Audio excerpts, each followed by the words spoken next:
Mais bon, il y a des solutions, il y a des trucs qui avancent, hein. Le Kernza, l'espèce de céréales, c'est quoi c'est du chien dent, une sélection, ça produit que 2 tonnes de graines à l'hectare, maximum. Enfin, je crois que c'est en moyenne de 2 tonnes, mais t'as rien à faire. Une fois que c'est là, c'est comme de l'herbe, quoi. C'est tout le temps là. Il n'y a pas à ressemer chaque année.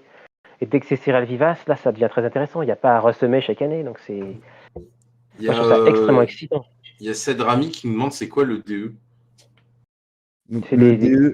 le DE, c'est affilié à la Chambre d'agriculture, c'est affilié à la MSA, à la SAFER. Et c'est un organisme auquel vous êtes affilié quand vous avez un élevage. C'est elle qui vous donne les numéros d'élevage, les numéros de l'eau. De toute façon, quand vous avez des bêtes, il faut les identifier. Et ils ont chacune leur numéro.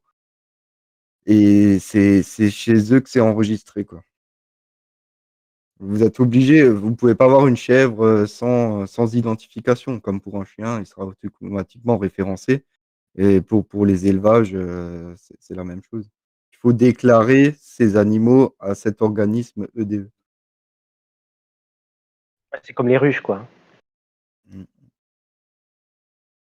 J'avais le raccourci qu'on appelle, ouais. T'as encore d'autres trucs qui sont à prendre en compte quand tu as des animaux. Tu te retrouves à avoir des vétos, etc. Tu as plein de choses à mettre en place, quoi.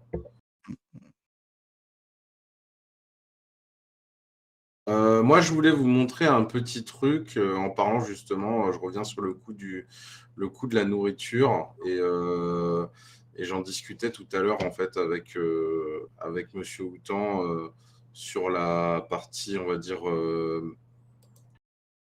la partie production et la concurrence de certains pays et de se rendre compte de l'irrationalité de notre société.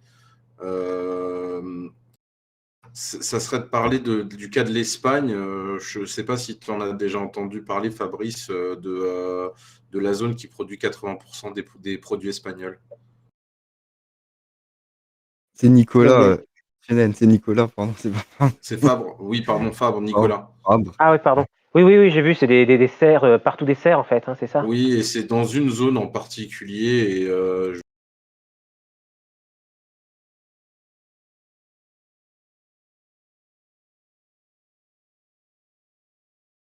Tu parles? oui, Je t'entends. donnez-moi 2 secondes, je vais vous la montrer. Donc là, en fait, ça ne se voit pas trop parce qu'on est comme ça en vue d'échelle. Vous devez le voir normalement en partage d'écran. Je ne sais pas si ça apparaît. Je préfère pas toucher, moi, hein. Non, ça n'apparaît pas. Si ça apparaît Bah, sur EBS en partie haute, tout en haut. ouais. En gros, voilà l'Espagne. Et donc, du coup, si on le met en carte comme ça, c'est un des édifices humains qui se voit de l'espace. Donc, on peut zoomer et on va se rendre compte que dans cette zone-là, c'est que des serres. Que des serres. Et ça représente un truc comme 20 à 30 km de long sur 15 km de haut. Ça représente 4 fois la taille de Paris. En termes de serres. C'est que des serres. Que des serres sur ces zones-là.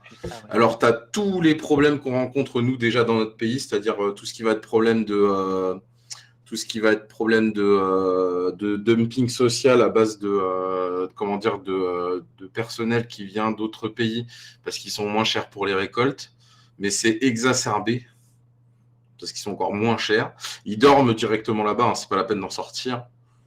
Et donc du coup, c'est pas une vie et c'est 80% de la production espagnole ce truc-là.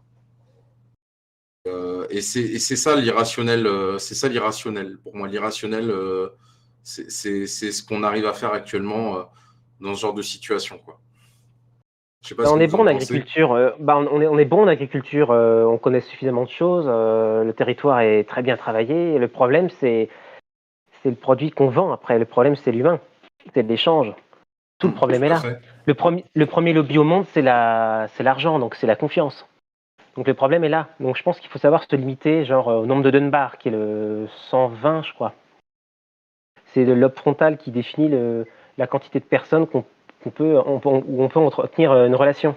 Au-delà, on peut pas. Donc on va commencer à se réifier et à sous-traiter. Et puis à la fin, bah voilà, ça fait des strates, des castes et des privilèges non.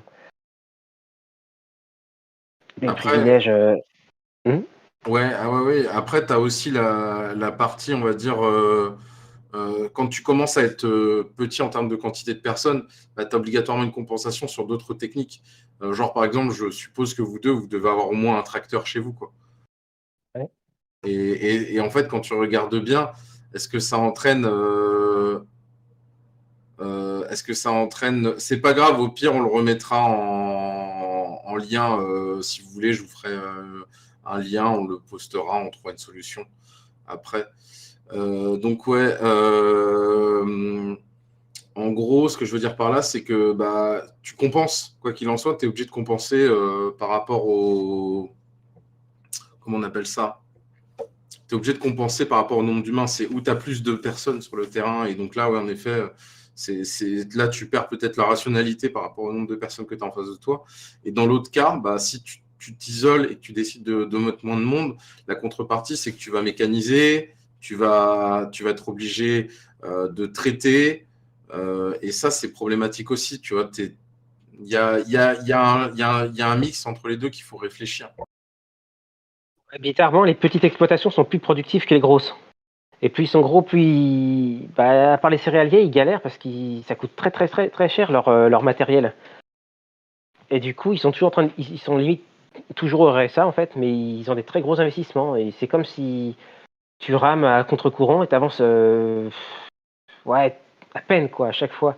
Mais tu brasses énormément d'argent. Hein. C'est comme, je sais pas, les médecins, tout ça, ils brassent des thunes, mais ils ont, enfin voilà, tout, on est ultra pompé en France, même les agriculteurs.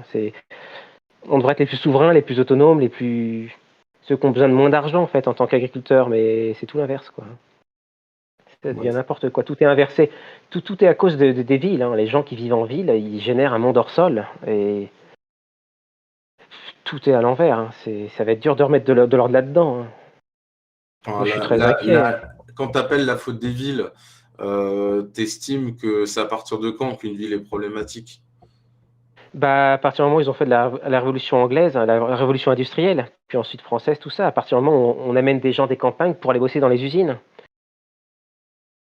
Non, Parce parce que que quand tu regardes bien, le vrai souci, ça va être, comment on pourrait dire ça? Euh, Tu sais, c'est déclaré énergétiquement, en fait, une ville n'est pas obligatoirement et même moins polluante que la campagne en dessous d'un certain cas. Et le cas où ça change, c'est le moment où tu as un aéroport. C'est l'aéroport qui ouais, change la donne et qui rend les villes ultra consommatrices en énergie. En soi, Paris, par exemple, il faut se souvenir d'une époque où Paris, en fait, était entouré à une époque. une couronne Ouais, maraîchère et tout a été détruit pour mettre des ensembles de HLM, etc. Et comment dire, construire derrière la couronne périphérique et autres. Et là, on a commencé à exporter de beaucoup plus loin. Tu as d'autres phénomènes qui se sont mis en place à Paris qui rendent la ville encore moins efficace. Quand il y a eu le confinement, le premier confinement, on a eu le souci des apports de tout ce qui va être nourriture, etc. On se faisait, je veux dire, il y a eu des soucis d'approvisionnement très très rapidement. Hein. Paris, 3 jours. Si vous approvisionnez pas Paris, Paris est vide de nourriture en fait. Il n'y a plus rien. oui, avant la Révolution française, toute l'armée de réserve elle servait seulement à, principalement, empêcher les marchands de spéculer sur la nourriture. Donc c'était d'abord la population qui allait au marché, puis après c'était avec les surplus qui restaient du marché que les commerçants pouvaient acheter pour après revendre, quoi, spéculer. Mais l'armée de réserve servait uniquement à empêcher ça. Maintenant, il n'y a rien qui les empêche, c'est devenu même l'économie transnationale. Le champ de blé est vendu déjà à l'avance, il est déjà en train d'être tradé, quoi. Bah, ça, c'est un vrai souci sur lequel on peut revenir au niveau des agriculteurs. Et tu vois, c'est ce que je dis quand la nourriture est pas chère. C'est qu'en fait, le vrai souci, c'est là actuellement, par exemple, le blé est très très cher. Donc ils le vendent bien.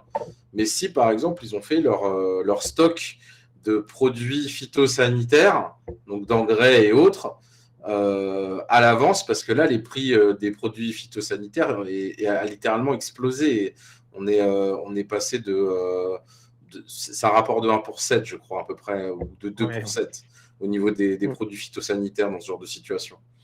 Et donc, moi, je vois le truc autrement. Je me dis juste que quand tu regardes bien les productions comme ça, bah, tu vois, c'est de la spécule, et ils vendent quand il y a de la spécule à leur avantage à eux.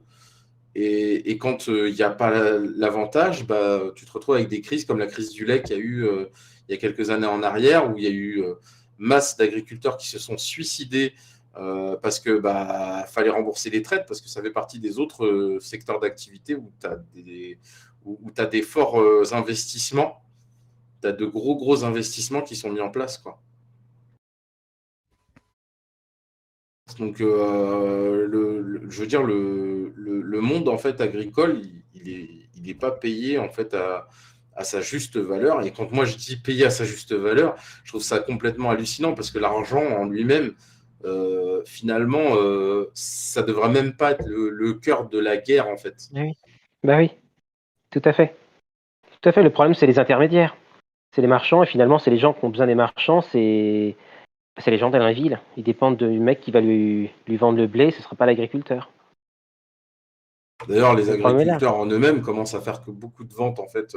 Ça s'est fait, ça se fait plus, c'est en train de recouler littéralement dans les campagnes. Ça a été le fait d'ouvrir le magasin à la ferme directement. Ça a super bien marché pendant la période de confinement, parce que les gens ont rationalisé en se disant « Oh bah chouette, j'ai un peu de temps, bah du coup je vais aller chercher mes légumes chez machin chouette, je vais aller chercher ma viande chez machin chouette, ainsi de suite. » Et en fait, ça, c'est en train de retomber en désuétude pour revenir sur du fonctionnement traditionnel. Les gens, en fait, ils n'ont même pas le temps de bien consommer en ayant cherché des produits dans des endroits comme il faut. Et c'est pareil. Moi, par exemple, en tant que producteur de fruits et de légumes, quand je serai dans la partie maraîchage et tout, c'est le produit frais qui attire le client, mais pas qu'un seul. Il faut absolument avoir les trois principaux, sinon tu n'attires personne dans un petit magasin. Bah non. Il te faut la viande, il te faut les légumes et il te faut du fromage. Et enfin, du Mm. fromage, en tout cas, produits laitiers. Si tu n'as pas ces 3 produits-là dans ton étal, ça n'a même pas de sens. En fait, les gens ne se déplacent pas pour un seul truc. Oui, mais si on veut aller vers une société pérenne aussi, c'est aussi revoir sa consommation. Manger moins de viande, et dans les produits laitiers, s'orienter vers du lait de chèvre, comme on disait avant, ou repasser sur des plus petites espèces, parce que voilà, on peut faire des vaches, ça produit beaucoup, mais ça prend de l'espace. On revient sur la gestion des terrains, quoi. Et Ouais, moins pardon? ça dépend des biotopes, hein, évidemment, toujours à Oui. chaque fois. Mais Ouais, c'est dur de faire des généralités quand on parle d'environnement, parce que voilà, chacun a sa localité. Mais bon, le constat est là, de tout ce qu'on a évoqué avant. Le constat, c'est que ça ne fonctionne pas, et que voilà, aujourd'hui, chacun doit se responsabiliser dans son action qu'il veut faire, ou le besoin fondamental de l'homme, c'est quoi? C'est se nourrir et s'abreuver. On a un peu de chance, l'eau tombe du ciel et elle est présente dans la nappe phréatique. Et après, pour l'alimentation, faut peut-être se restreindre, faut revoir sa façon de consommer, quoi. On n'a peut-être pas besoin, ouais, il y a aussi l'offre qui crée la demande, hein. Si les gens avaient, je sais pas, beaucoup plus de fruits secs, parce qu'on en produirait plus, ils en mangeraient plus. S'ils étaient déjà broyés ou pressés pour faire de l'huile, il y en a déjà, mais peut-être que ça va sévèrement manquer. Le prix de l'huile d'olive, elle a vachement monté et c'est pas prêt de s'arrêter. Les noisettes, avant on importait tout de Turquie, maintenant les Chinois ont tout racheté. Je peux dire que on va passer à 40 € le kilo de noisettes décortiquées, hein, à un moment. Ça va devenir hostile. De toute façon, les prix vont monter, hein. On aura beau avoir des gens qui meurent Bah, avec des vaccins. si les prix montent, les prix montent ici, si les prix montent ici, ils monteront là-bas. En soi, il y a aussi le choix de se dire, profitons en tant qu'agriculteur de la montée de certains prix pour pouvoir produire certaines choses, quoi.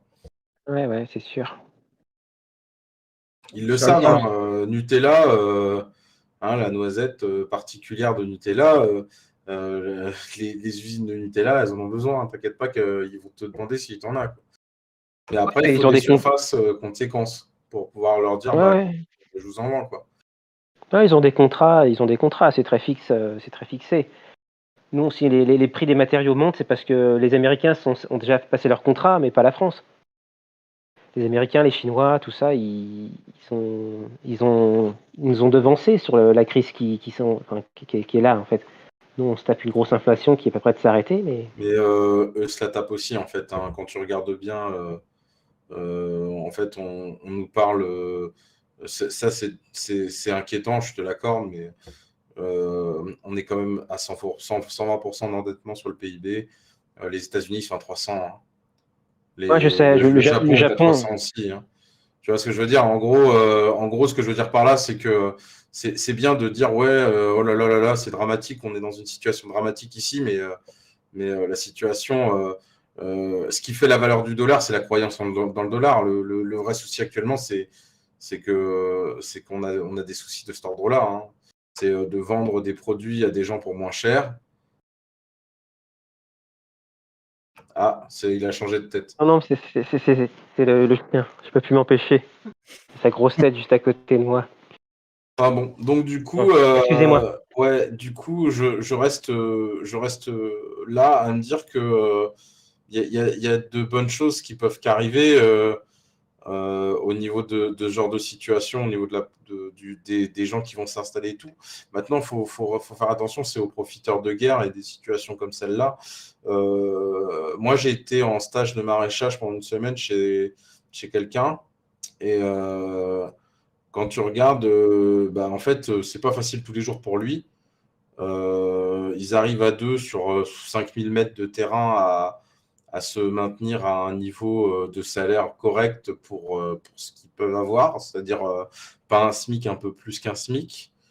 Mais le truc, c'est qu'à côté de ça, bah, il y a des concurrences particulières qui commencent à se faire. Euh, tu prendras les gens qui vont prendre des personnes comme stagiaires ou autres en continu.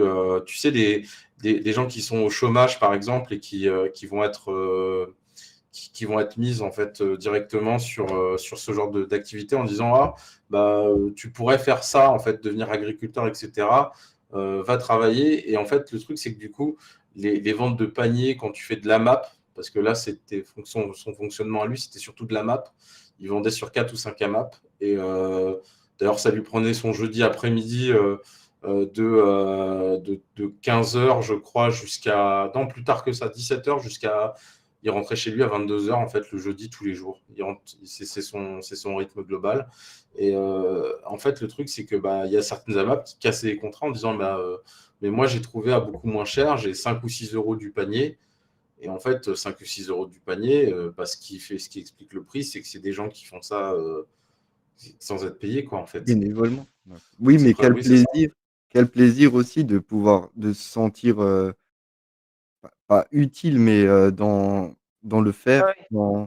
Voilà, c'est gratifiant pour soi-même de peut-être pouvoir manger ce qu'on produit, au-delà même d'être agriculteur, hein, pour que tout un chacun puisse un peu faire ses, c'est une autre valorisation de l'humain de pouvoir planter, récolter ce qu'on sème, ou même fumer son propre tabac. Il y a rien de plus simple. Bon, peut-être que l'Alsace, c'est, une terre à tabac, mais je veux dire, il y a rien de ça pousse, je dirais comme de la mauvaise herbe, le tabac ici et puis, voilà. Alors qu'on a le confort de se dire: «Oh, c'est plus facile, c'est moins chronophage que d'aller au tabac et puis d'acheter son paquet», mais Heu, je sais pas, c'est un sentiment de bien-être que de pouvoir fumer, son propre tabac ou, manger les poireaux, moi je dis: «Il faut exploiter, il faut voir autre chose», ou comme j'ai mangé des poireaux récemment, on a pris un la base à la racine, on les a remis dans l'eau, puis ça a regermé. Même au-delà de c'était pas en terre, c'était dans l'eau. Dire que chacun c'est le message que peut-être qu'on peut délivrer ce soir, où chacun peut faire sa part vers c'est rien du tout, ça peut être que symbolique, mais si chacun symboliquement se met à même récupérer une graine du fruit qu'on mange et puis le planter, voir si ça pousse, même si ça donne rien. Le geste et la symbolique, elle est là, cette démarche du faire soi-même, même ça n'a pas d'impact réel, mais l'intention est là et peut-être que derrière, machinalement, ça peut nous motiver à faire quelque chose et d'aller vers l'autoproduction. Mais ça marche. Ça marche, mais faut faire attention. Ça marche un peu partout. Il faut minimum un balcon. On va dire ça. Moi, je me souviens d'un voisin, je le voyais, je fais, alors, vous faites quoi là? Il me fait, bah, je fais des tomates. Donc le mec, il faisait des tomates sur son balcon. Je ne sais pas si ça poussait beaucoup, mais en gros, il y a quand même beaucoup d'espace. Il va falloir un petit peu comment dire, produire un peu partout si tu veux réellement avoir une alimentation suffisante sur le territoire et sans pesticides, quoi. Et avec une logique de production sans trop de mécanisation, quoi. Oui, ouais, ah oui, les pesticides, enfin les engrais liés au pétrole, tout ça, peut-être que vous avez des idées de solutions Oui. pour, pour ouais, Nico, si tu peux nous expliquer cette Bah, façon de voir. les engrais, il faut 3 tonnes de pétrole pour faire 1 tonne d'engrais. Et ça fait les nitrates, ils transforment en nitrite, les phosphates, le phosphore en phosphate, enfin tout est oxydé ou chélaté. Mais on baigne déjà dans 78% d'azote, déjà. Après, pour que ça se transforme en nitrite, c'est les bactéries qui font le boulot. Mais bon, la fertilité, c'est compliqué parce qu'entre les prairies qu'il faut nourrir, les arbres qui sont quasiment autonomes, nos cultures c'est nos légumes, les espèces qu'on cultive qui sont voraces, on les a cultivées, elles sont sélectionnées pour bouffer, donc si elles n'ont rien à manger, elles vont être maigrichonnes. Mais elles sont exigeantes. Il y a toutes les informations déjà, valoriser les déchets, quoi. D'ailleurs, ils en sont maintenant à arrêter de dire qu'il faut composter. Faut regarder Vers de Terre Production, il parle de la fertilité mieux que moi, hein. Ça fait un espèce de M. C'est-à-dire qu'il faut qu'il fasse chaud et humide. Donc au printemps, à un moment, quand ça fait bien chaud, c'est parfait. Après, ça décline à cause de la sécheresse. Et puis après, ça revient en automne, mais ça périclite à cause du froid après. On n'est pas dans les pays tropicaux où c'est tout le temps tranquille. Donc on a 2 vagues de fertilité, il faut surfer dessus, mais si on en sert et qu'on arrose bien, c'est tout le temps, pratiquement toute l'année, au top, hein. C'est pour ça, pour être autonome, une serre, c'est presque indispensable. Après, ça C'est pour dépend ça où. que Ça dépend vraiment où, parce que en Haute-France, la production, c'est pas de janvier à décembre, hein. Il n'y a pas assez de soleil, tu vois. Donc, ouais, si tu as aussi des solutions à base je sais que c'est pas encore assez développé, donc du coup, on n'a pas trop de recul, mais tu as comment dire, le remplacement. Tu peux à la place de ces produits, tu peux utiliser des huiles essentielles. Exemple con, il y a un maraîcher, bon, c'est un gros maraîcher du coin, le mec il a 30 hectares, le gars il fait du maraîchage, du maraîchage, on va dire quand même assez proprement, et le mec il met de l'huile essentielle de pamplemousse sur ses tomates. Comment dire, ça évite la prolifération de choses comme le mildiou, quoi. Oui. Donc, Sur il le y a des chat, solutions. oui, ben oui. Vraie problématique encore derrière ça, c'est tu vas avoir des soucis de… Tu vois, par exemple, pour remplacer les antibiotiques dans ce que tu donnes aux vaches pour le lait, tu as des solutions aussi sous ce formalisme-là. Il y a des formations à la Chambre d'agriculture, etc., qui se font sur ce domaine-là, et il n'y a jamais personne qui se présente, en fait. Il n'y a pas assez de personnes qui se présentent à chaque fois.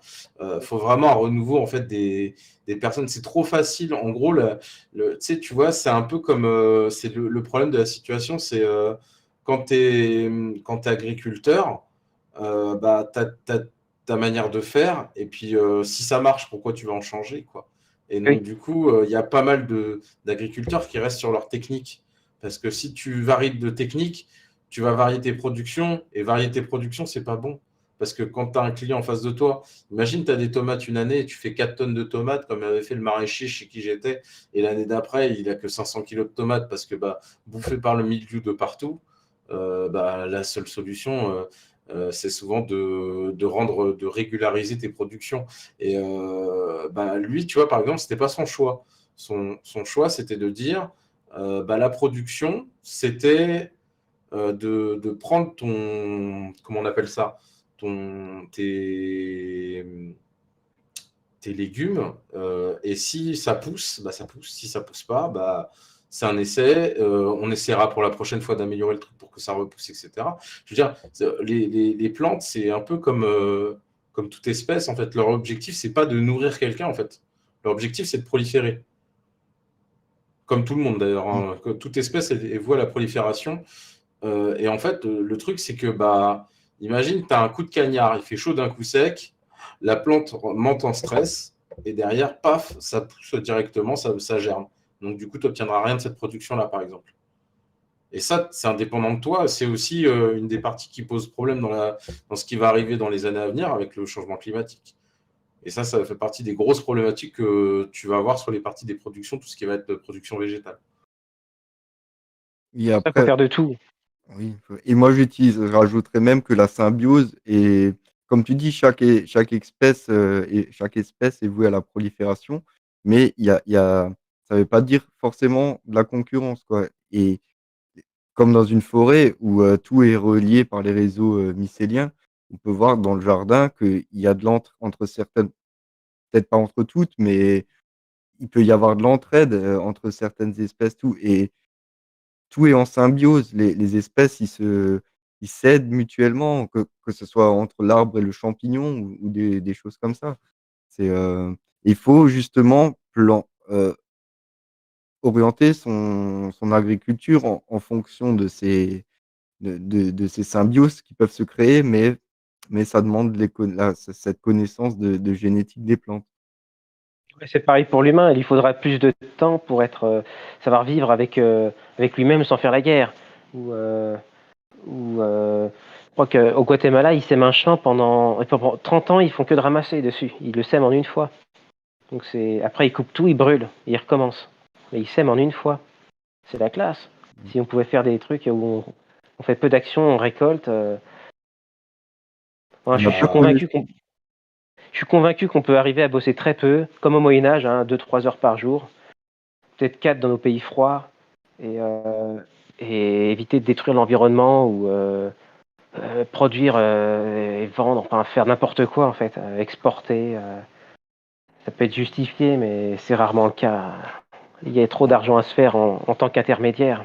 Mais il y a des moyens d'optimiser aussi au niveau du changement climatique. Ça fait partie des choses qui sont importantes. C'est le reboisement en fait, des espaces verts non utilisés. Moi, je pense que c'est quelque chose de particulièrement important parce qu'en fait, comme tu le disais au démarrage, dans tout ce qui va être feuilles mortes, etc., tu vas avoir plus de nutriments que dans du pâturage. Et quand tu regardes bien,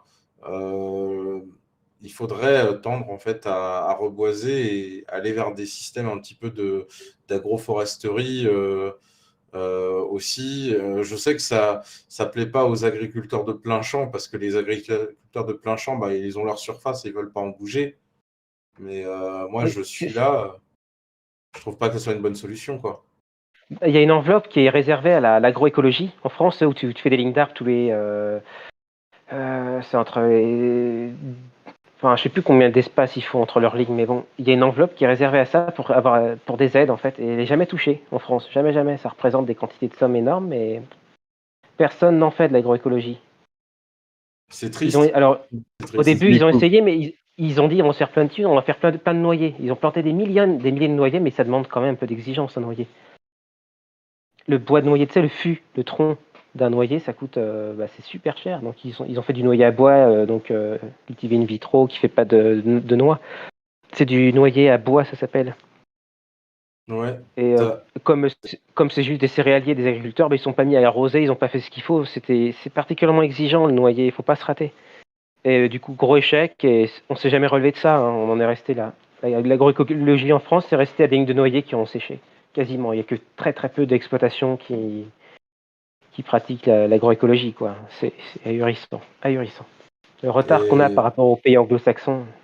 et tu as ça aussi, moi je parlais, je vais décaler dans un autre pays encore, au niveau du Portugal, pays qui a été très très réputé et très connu pour sa culture de l'eucalyptus. Eucalyptus, arbre qui pousse très très vite, mais la particularité c'est qu'il y a une surconsommation d'eau. Et encore une fois, ça fait aussi partie des autres problématiques qu'on va avoir dans les années qui arrivent, c'est en fait la gestion des eaux qui vont tomber. Parce que le souci avec le changement climatique, c'est que tu vas avoir des périodes où ça va beaucoup tomber, des périodes où ça va peu tomber. Et donc, du coup, il va falloir une logique de gestion des arrivées d'eau en fait sur le terrain. Ça a été un des choix qui m'a vraiment fait choisir le terrain sur lequel je suis, c'est que j'ai un rue qui le traverse. Un rue, et donc du coup, je suis en train de voir avec la direction départementale des territoires, autre organisme hautement problématique pour les agriculteurs, pour tenter d'installer en fait un étang pour pouvoir récupérer l'eau de ces périodes-là où il y aura beaucoup plus d'eau que de certains autres moments pour pouvoir continuer à irriguer mes exploitations, mon exploitation. Bah, il faudrait arriver à équilibrer toujours le mélange forêt-prairie. Ils ont remarqué que les légumes, même les légumes fruits et les légumes feuilles, ça doublait leur rendement dès qu'ils ont 30% d'ombre. Donc c'est pas le plein soleil qui va les faire le plus pousser. C'est paradoxal, hein. Je pensais que c'était plus t'en mets, plus ça donne. Puis en Bah, fait, non. c'est un peu ce qui se passe. C'est pour ça que quand tu regarderas justement en Espagne, là, ce que j'avais montré, en gros, c'est pour ça que ça représente 80% de la production de maraîchage de la zone. C'est vraiment parce que, je veux dire, tu as besoin de soleil pour lancer le truc. Après, je suis pas certain que ça soit obligatoirement, comment dire, La le lumière, c'est climat pas va, pareil. Oui. ouais, le climat est pas le même que chez nous, quoi. Déjà, tu vois, déjà ils sont plus concurrentiels que nous par rapport à leur climat. Mais l'autre problématique, ça va être en effet, oui, les zones de soleil, etc. Moi, ce que je regardais souvent au niveau de ce qu'ils proposaient là dans le stage là, que j'avais fait, des tomates brûlées, tu en avais plein en serre, hein. La serre, il y a des endroits, ça brûle, hein, c'est pas la même chose, hein. Ouais, c'est la maladie du cul noir, c'est à cause des changements de température brusques. Ouais, c'est ça. Après, il y a un truc qu'on oublie de dire, je reviens à la fertilité, c'est le CO2 qu'il y a dans l'air. Dans une prairie, ça produit 8 tonnes de CO2 par les bactéries qui sont les 3 premiers centimètres du sol. Et ils ont remarqué que l'intérieur des haies, ou dans les forêts, des endroits où il y a de l'ombre, l'herbe, elle pousse plus, alors que ça devrait pas. C'est pas le plein sud. Toute l'herbe au nord, elle pousse mieux. Tu regarderas.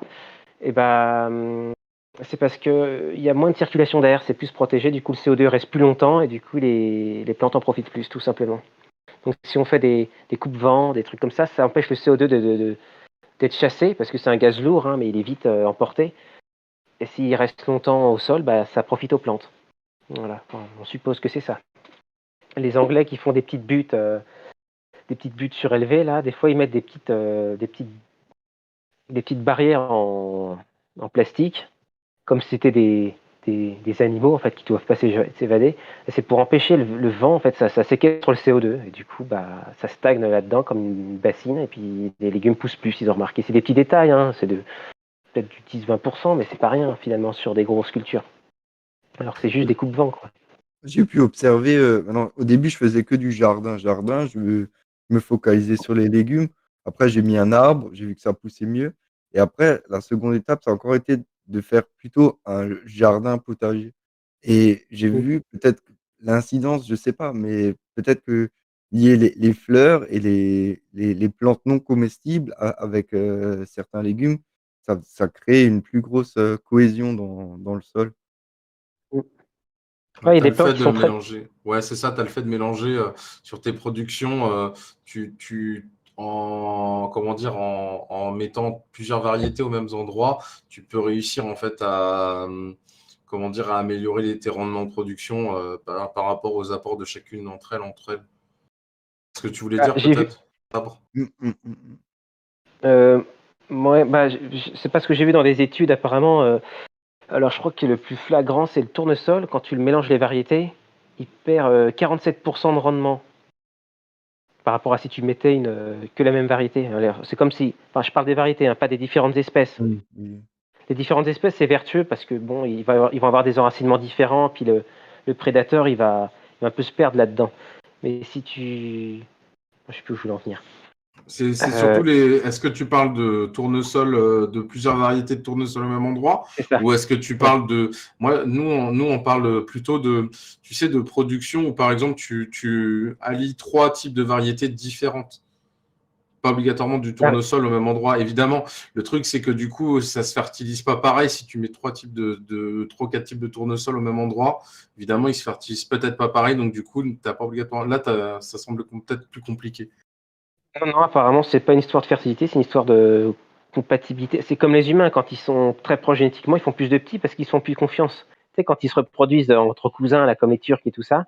C'est En fait, ils font étrange comme. Ah ouais, mais bon, entre les plantes, c'est pareil. On fait plus vite de petits si on est génétiquement proche. Plus on se fait confiance, et plus on se reproduit, en fait. C'est bizarre. Ouais, Les gens, je suis pas tu vois, certain de ça. Je suis pas certain de je ça. pense que, plus t'augmentes L'analogie est pas bonne, à mon avis. Attends, j'ai un autre exemple. Plus t'augmentes le cosmopolitisme, et ben, moins les gens se disent bonjour dans la rue. Tu te souviens pas quand t'étais petit, les gens se disaient bonjour dans la rue? Pas obligatoirement tout le temps. Ouais, bah évidemment, mais bon, maintenant c'est fini. Hein. Tu vas à Paris, dans les grandes villes, terminé. Hein. Tu vois la gueule de l'autre, c'est bon, tu regardes tes pieds. Ouais, Tout le monde fait pareil. est-ce que c'est la société qui fait ça plus qu'autre chose? Pour On revenir à s'éloigne du domaine de l'agriculture, à mon avis, là. Hein. Je sais pas. Ouais, on s'éloigne un peu du sujet, mais pour revenir à une question du chat que j'avais vu passer de JC, il nous demandait si on avait déjà vu le lien entre les groupes sanguins et l'alimentation. Alors, Ouais. ouais, perso, pour ma part, j'ai déjà lu plusieurs livres sur le sujet. Après, il y a beaucoup d'études, ça vient des Japonais à la base, mais il y a beaucoup Il y a d'études. docteur Gernez. Je sais plus, moi, ce que j'avais lu, c'était un Japonais à la base qui avait mené ses études. Après, depuis, il y a plusieurs études qui ont contredit le lien des groupes sanguins avec l'alimentation. Pour ma part, j'ai essayé de le faire. J'ai constaté peut-être un meilleur sentiment, moi, mais ouais, je sais qu'il faisait la comparaison entre les groupes sanguins et certaines parties de l'histoire. Il disait le groupe sanguin O serait plus amené à avoir une alimentation de chasseurs-cueilleurs. C'est au fil des temps, les groupes sanguins se sont peut-être développés comme ça. Ils ont fait des recherches sur la génétique de ce qu'ils ont trouvé. Le groupe sanguin A serait plus amène de consommer des céréales parce qu'il serait apparu au moment de la sédentarisation. Ils ont observé des groupes sanguins B chez les peuples qui descendaient des peuples nomades comme les Mongols, tout ça. Donc, ils seraient plus amenés à consommer du fromage et de la viande.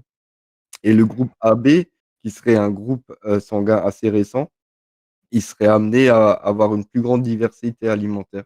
Je sais pas ce que vous en pensez, mais Je pense que c'est toujours très éloigné du sujet de l'agriculture. Ouais, l'alimentation, si, parce que pour moi, c'est clairement. Pour moi, on est omnivore. Tu vois, je te dirais bien que j'ai tenté de manger que des légumes pendant une période. Ce qui m'a fait retourner au fait de consommer de la viande, c'est que le fait que tu fais des barbecues avec les potes, et tu vas pas manger un bout de soja passer à la braise, c'est complètement con. Voilà, tu vois, c'est la société dans laquelle on vit qui fait qu'on consomme, qu'on mange comme on mange. Hein. Je te donnerai l'exemple des. Tu sais, il y a une très bonne vidéo de Dirty Biology sur ce sujet-là. Il expliquait le surpoids des gens qui vivent dans les îles du Pacifique, Hawaï et tout ça. Parce qu'en fait, en gros, les gens crevaient sur les bateaux de froid. Oui, parce que même en milieu tropical, si tu prends de l'embrun, tu peux mourir de froid quand même. Et donc, du coup, ceux qui survivaient, c'était ceux qui avaient de l'embonpoint. C'est un peu comme quand tu fais les marathonman aussi, c'est pareil. Ceux qui traversent la Manche et qui ont un peu de graisse autour de leur bidon, ils résistent mieux au froid dans la Manche pour traverser la Manche à la nage. Tu vois, c'est oui, non, il y a aucune. Je veux dire, tu peux avoir des restes de ta génétique, etc. La consommation, elle est due à la société plus qu'à autre chose, en fait. Oui, mais non, au fur et à mesure, tu t'adaptes. Oui, on s'adapte, c'est sûr, mais c'était pour faire le lien entre notre consommation et et la production qu'on pouvait avoir, tu sais, avec... Le vrai problème, il est sociétal plus qu'autre chose. C'est ce qu'on te fait Oui, consommer. Par exemple, quand tu vas au restaurant, le plat principal, c'est de la viande avec un lait, avec un accompagnement.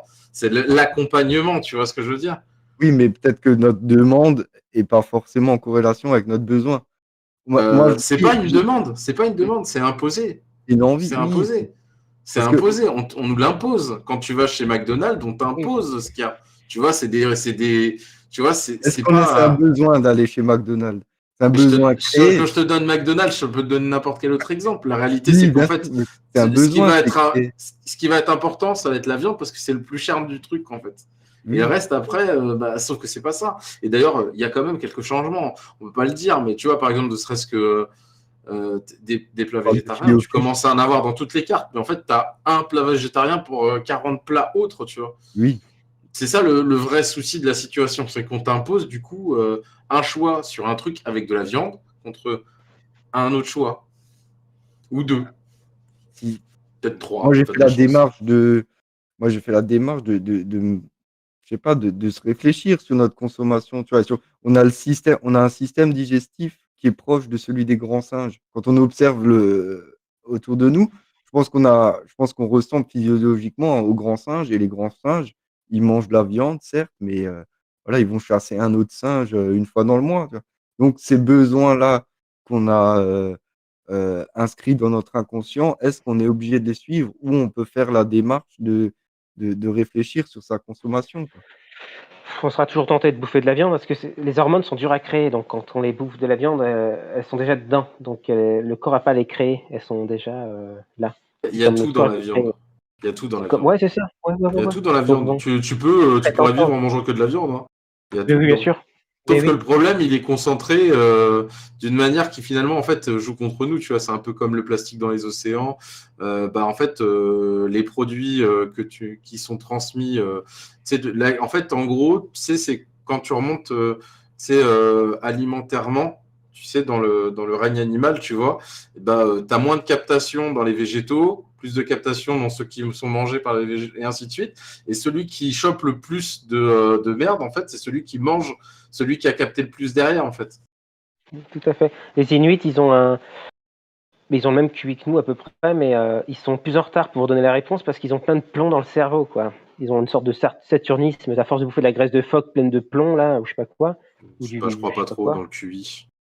Oui, bon, disons qu'ils ont ils peuvent répondre comme toi, là, à la réponse, mais ils sont être un petit peu plus lents par rapport à tous les autres peuples parce que c'est une histoire de saturation dans leur corps il me semble que c'est le plomb, si c'est pas autre Ouais. chose, mais C'est le fait d'avoir capté du plomb par rapport à quoi? c'est ça. Mais à quel Alors endroit Bah, ils moi, ce l'ont qu'ils ont capté? mangé, la graisse ils mangent beaucoup de barbac, tu sais? Ouais, bah oui, ils mangent de la viande, oui. C'est Oui, c'est bah oui, ça? parce que c'est compliqué de faire de la végétation là-bas, oui. Oui, certes, ça pousse pas bien. et voilà D'accord. ce qu'ils consomment des océans, et enfin, ça vient uniquement des océans, ce qu'ils peuvent consommer. Et donc, c'est assez, ouais, c'est, voilà, les poissons ou les phoques qu'ils peuvent consommer, ils sont pas sains, quoi, dû à toute la pollution qui est générée, enfin, à notre système sociétal qui génère toute cette pollution, quoi. Et si c'est à en revenir, enfin, et on peut revenir à réfléchir sur la consommation et sur notre production de déchets. Il y a rien Ouais, de il faut plus tout remettre simple. en Oui, mais il y a rien de plus simple que de faire sa lessive avec du lierre. Le lierre, ça pousse partout, c'est simple. Vous faites bouillir du lierre, 50 feuilles de lierre dans 1 litre d'eau, vous avez une lessive. C'est, mmh. après, Mais c'est ça dommage se qu'on puisse, développe, hein, ce genre oui, comment dire, de choses-là. Tu commences à avoir pas mal de gens qui développent des idées comme ça.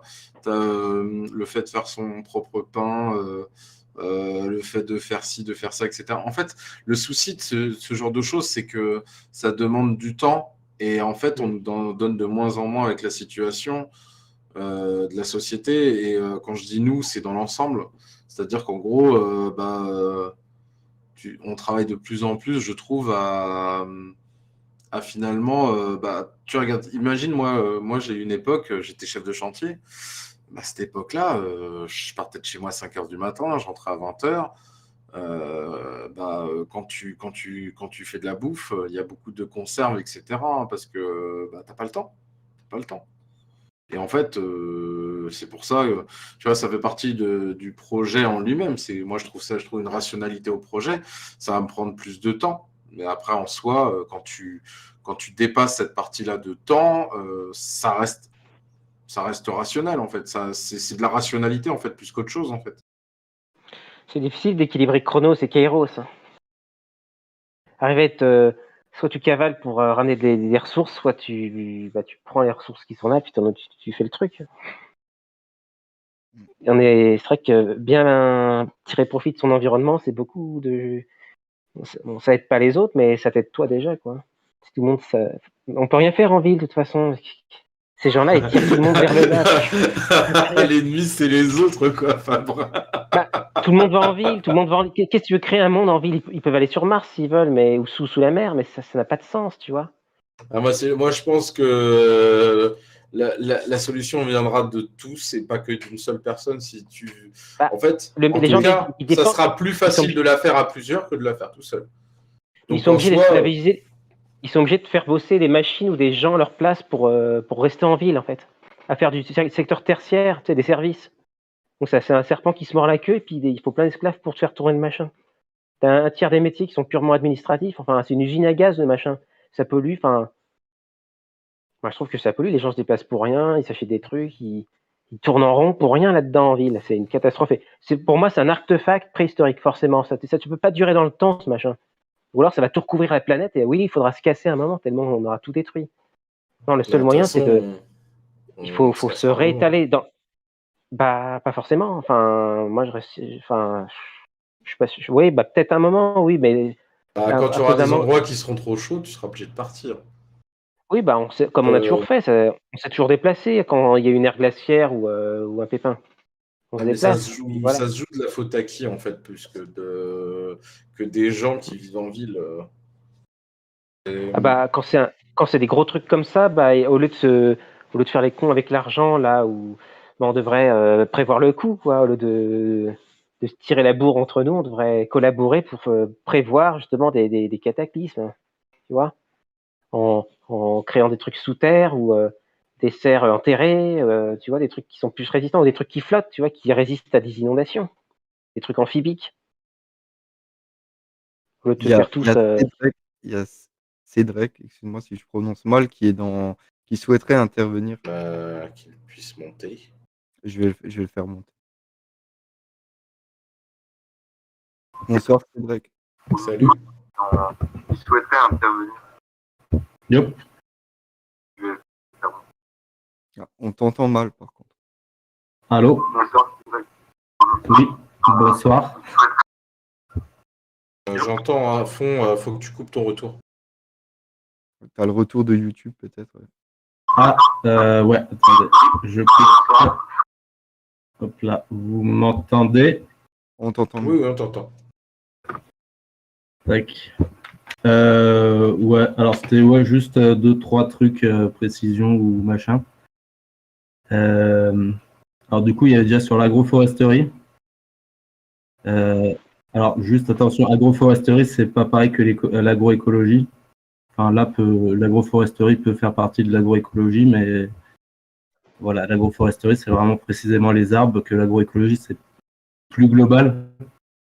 Et après, si ça vous intéresse, il y a Agroof, A-G-R-O-O-F, qui est une association justement sur l'agroforesterie, qui fait des formations donc, à destination paysans-paysannes. Et bah, peut-être plus pour donc, Fantasme Goguenard aujourd'hui. Ouais. Il y a effectivement, je crois, il y a des gros travaux qui sont faits sur le maraîchage, agroforesterie maraîchère, quoi. Ouais, tu vas aussi avoir tout ce qui est de production, comment dire, dans des sous-bois. C'est Les forêts, les forêts végétales, ce qu'ils appellent les forêts comestibles. nourricières. Et les forêts comestibles, ouais. Mm. Et, où tu vas avoir plein de systèmes comme ça. Ça fait partie des choses que j'aurais voulu. Je pense qu'il y aura sûrement une zone comme ça sur mon terrain où il y aura un circuit où les gens ils pourront circuler et voir de la consommation, c'est des trucs à consommer qui sont dans une forêt comme ça ce moment-là. Yep. Et là, tu vois, là, tu n'as pas de rendement. Et ça, c'est un truc que j'aime beaucoup dans les forêts comestibles. C'est le fait de dire, ah, pop, on arrête, pas de rendement. Ça produit, ça produit. Ça produit pas, mais on ne vous donnera pas de chiffres. Ok. Et ça, j'aime beaucoup. Ouais. Il y avait aussi, alors sur le mélange variétal, alors moi j'avoue que l'étude là sur les tournesols, ça va à l'encontre totale de ce qui se fait en fait. Justement, en fait, normalement, l'intérêt d'avoir plusieurs variétés d'une même espèce, c'est que les variétés elles vont avoir des résistances, des rendements, des trucs assez différents. Et en fait, le fait de mélanger plusieurs variétés dans un champ, en fait, ça va, on va dire, la rendre plus résiliente. Parce que si par exemple il y a une maladie X, on va dire qu'il y a certaines variétés qui vont être plus sensibles, mais il y en a d'autres qui vont être plus résistantes. Du coup, globalement, dans le champ, en fait, ça va un peu tamponner. Que si on a une même variété, si elle est sensible, bah, du coup, c'est tout le champ qui va être contaminé. Donc en fait, Mhm. normalement, nous, c'est ce qu'on essaye de faire justement. Enfin, moi, je suis en céréales. Voilà, j'ai 5 variétés de blé dans mon champ. Et ouais, dans ces trucs-là, en tournesol, tu as les variétés population, en fait, qui sont des variétés. Un peu Tu as souche. combien de surface, toi, en agricole, du coup, Cédric? J'ai 19 hectares. 19 hectares et tu fais que du céréal, du coup? Non, bah non, du coup, moi, je fais rotation. J'ai blé, légumineuses, tournesol et des prairies. Tu fais quoi comme légumineuse sans indiscrétion? Alors là, j'ai pois chiches, normalement. Puis après, mes prairies, c'est du trèfle avec du raie gras. D'accord. Ouais, en gros, pour revitaliser un peu ton sol, quoi. Ouais. Puis bah ouais, du Ok. coup, ça revient un peu dans les trucs. Enfin, je sais pas, je crois que vous êtes passé un peu à ce sujet sur la fertilisation. C'est vrai qu'il y a tout ça. Il y a le fumier, il y a les légumineuses, il y a les engrais verts, il y a toutes les techniques culturelles simplifiées. Tu mets de l'engrais ou pas, toi, de ton côté? Bah, j'aimerais bien mettre du fumier à un moment, mais j'avais mis de l'engrais bio une fois, mais on va dire, c'est moins intéressant que le fumier. Que C'est ça. le rapport qualité-prix, c'est ça, qui pose problème? Alors il y a ça, mais c'est aussi, enfin, le fumier, ça va faire amendement et engrais. Du coup, Mhm. voilà, ça apporte la nourriture et en plus, ça structure. Enfin, il y a un effet sur la structure, sur l'humus du sol. Qu'un engrais, c'est vraiment juste de la nourriture. Donc ça n'a pas forcément, voilà, moins d'intérêt, on va dire, qu'un fumier. Autre question qu'on peut se poser qui est intéressante quand on est agriculteur, c'est le retournement des sols. Est-ce que toi, tu retournes des sols ou pas? Là, oui, parce qu'alors en bio, du coup, le labour, on va dire, c'est la meilleure, entre guillemets, technique de désherbage, en fait, connue. Vu qu'on n'a pas le droit au Roundup, aux autres désherbants de synthèse. Donc c'est vrai que c'est plus difficile, en fait, de ne pas travailler son sol en bio. Mais moi, j'aimerais tendre à ça, travailler ouais, le moins possible, essayer d'éviter les labours le mieux possible pour effectivement avoir avoir un meilleur sol, quoi. Ouais, ça fait partie des trucs, tu vois. Moi, c'est pour ça d'ailleurs que je suis allé faire le stage chez lui, en fait. Je vous donne le nom, c'est Framery, qui est dans l'Oise, Et en fait, lui, comme dans son truc de maraîchage, ce qu'il fait, c'est qu'il motoculte. Mais comme il le dit lui-même, en fait, il motoculte avec un motoculteur qui va motoculter sur 10 cm. Mm. Et en fait, il le dit lui-même, en fait, il ne cultive pas son sol, il cultive son apport de sol. C'est-à-dire qu'en fait, ce qu'il fait, c'est que tout ce qu'il enlève et qu'il arrache, etc., il met ça sur le côté, etc., ça composte. Ils reviennent avec des brouettes et du coup, ils foutent leurs semences, etc. D'ailleurs, c'est assez particulier à voir. Il avait fait, la première chose qu'il m'a montré, il m'a dit, tu vois, regarde, tu vois, là, c'est du poireau. Tu vois la zone là, c'est l'endroit où on a posé le tas de fumier. Et en fait, quand tu regardes bien, ils l'ont dispersé après, mais la zone qui a été la meilleure en termes de production, c'est la zone où ils ont posé leur tas de fumier au démarrage. Mm. Ouais. Bah, ouais, le fumier, c'est assez nécessaire. C'est un peu leur bras. Ouais. Et est-ce qu'en bio, les traitements antifongiques sont sont autorisés sur les céréales? Il y a des traitements qui sont dans le catalogue européen, enfin dans le catalogue bio. Il y a le cuivre, mais alors c'est pareil, le cuivre, c'est pas hyper top quand ça s'accumule dans le sol. Il y a le soufre, je crois, antifongique. Et après, il y a peut-être d'autres produits.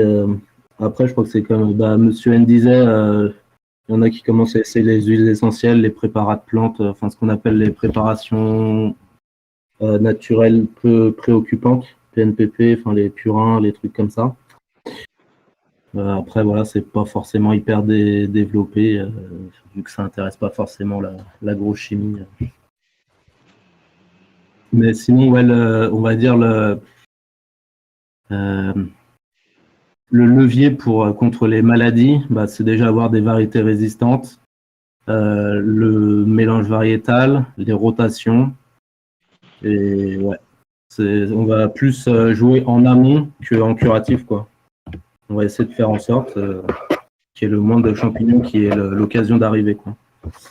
Et est-ce que tu constates une amélioration alors dans la façon de voir la production agricole? Enfin, je ne sais pas si c'est une reconversion ou si tu as mené tes études dans un lycée agricole, mais est-ce que tu constates autour de toi et dans les agriculteurs que tu peux côtoyer une amélioration dans la façon de penser et de voir les choses de façon durable? À mon petit niveau, ouais, j'ai l'impression. Après, j'imagine que ça dépend des régions, tu vois. Enfin, là, je te parle ça, moi, je suis en Rhône-Alpes. Euh, il y a, ouais, c'est plus des trucs d'élevage, peut-être des moins grosses fermes, tu vois. Donc oui, j'ai l'impression qu'il y a quand même, un petit cheminement qui se fait pour, ouais, faire travailler un peu mieux, quoi. Après, je sais pas si c'est la même partout dans les grosses plaines céréalières. J'ai un pote qui est en Picardie, qui a 300 hectares. Il commence à essayer de mettre moins de produits, voilà, faire peut-être plus de rotation. Donc, ouais, ça. Vu le constat aujourd'hui, j'ai l'impression que ça va encore prendre du temps jusqu'à ce qu'on change ce paradigme de voir l'agriculture, mais j'ai- j'espère fortement, en tout cas, j'ai l'espoir qu'on puisse changer cette façon de voir et cette façon d'entretenir notre symbiose avec tout notre environnement, quoi. Mm. Et juste Ouais, pour moi, la solution, elle viendra jamais d'en haut, en fait. Mm. Elle viendra toujours de Ah bah nous, en non. fait, en bas, et des gens qui vont venir, en fait, renforcer les rangs au niveau de l'agriculture. Parce que le souci, c'est que, et c'est un truc que je trouve vraiment emmerdant dans la situation, c'est ce que j'ai dit, tu vois. Moi, je me suis rentré directement en opposition avec la psychologue infirmière de la MSA pendant le stage de 21 heures, parce qu'en fait, elle commençait à parler, oui, on va vous parler des cas de suicide, des cas de problématiques, etc.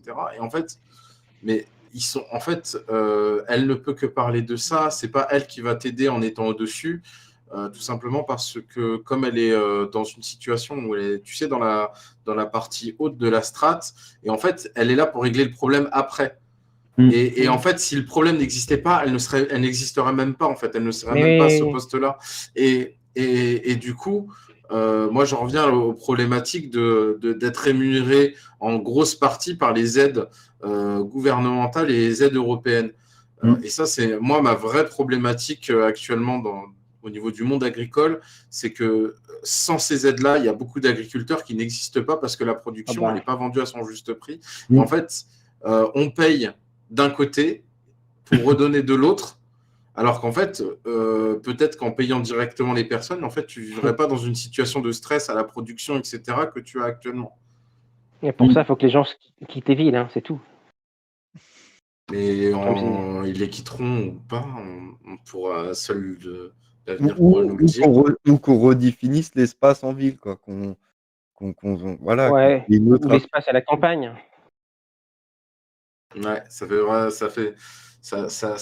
pose vraiment beaucoup de problématiques, tout ça. Ouais.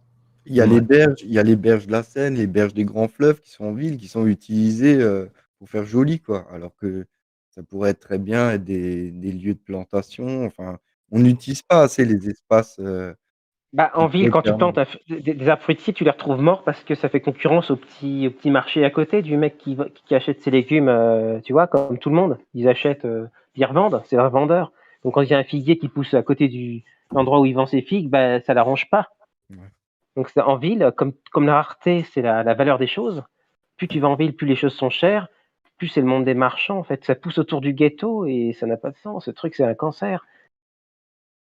C'est pas compatible. Il faut savoir se limiter humainement dans nos relations et même pour prendre des décisions. Il y a le principe de Peters, au-delà de 40, on peut, toutes les entreprises, tous d'élite.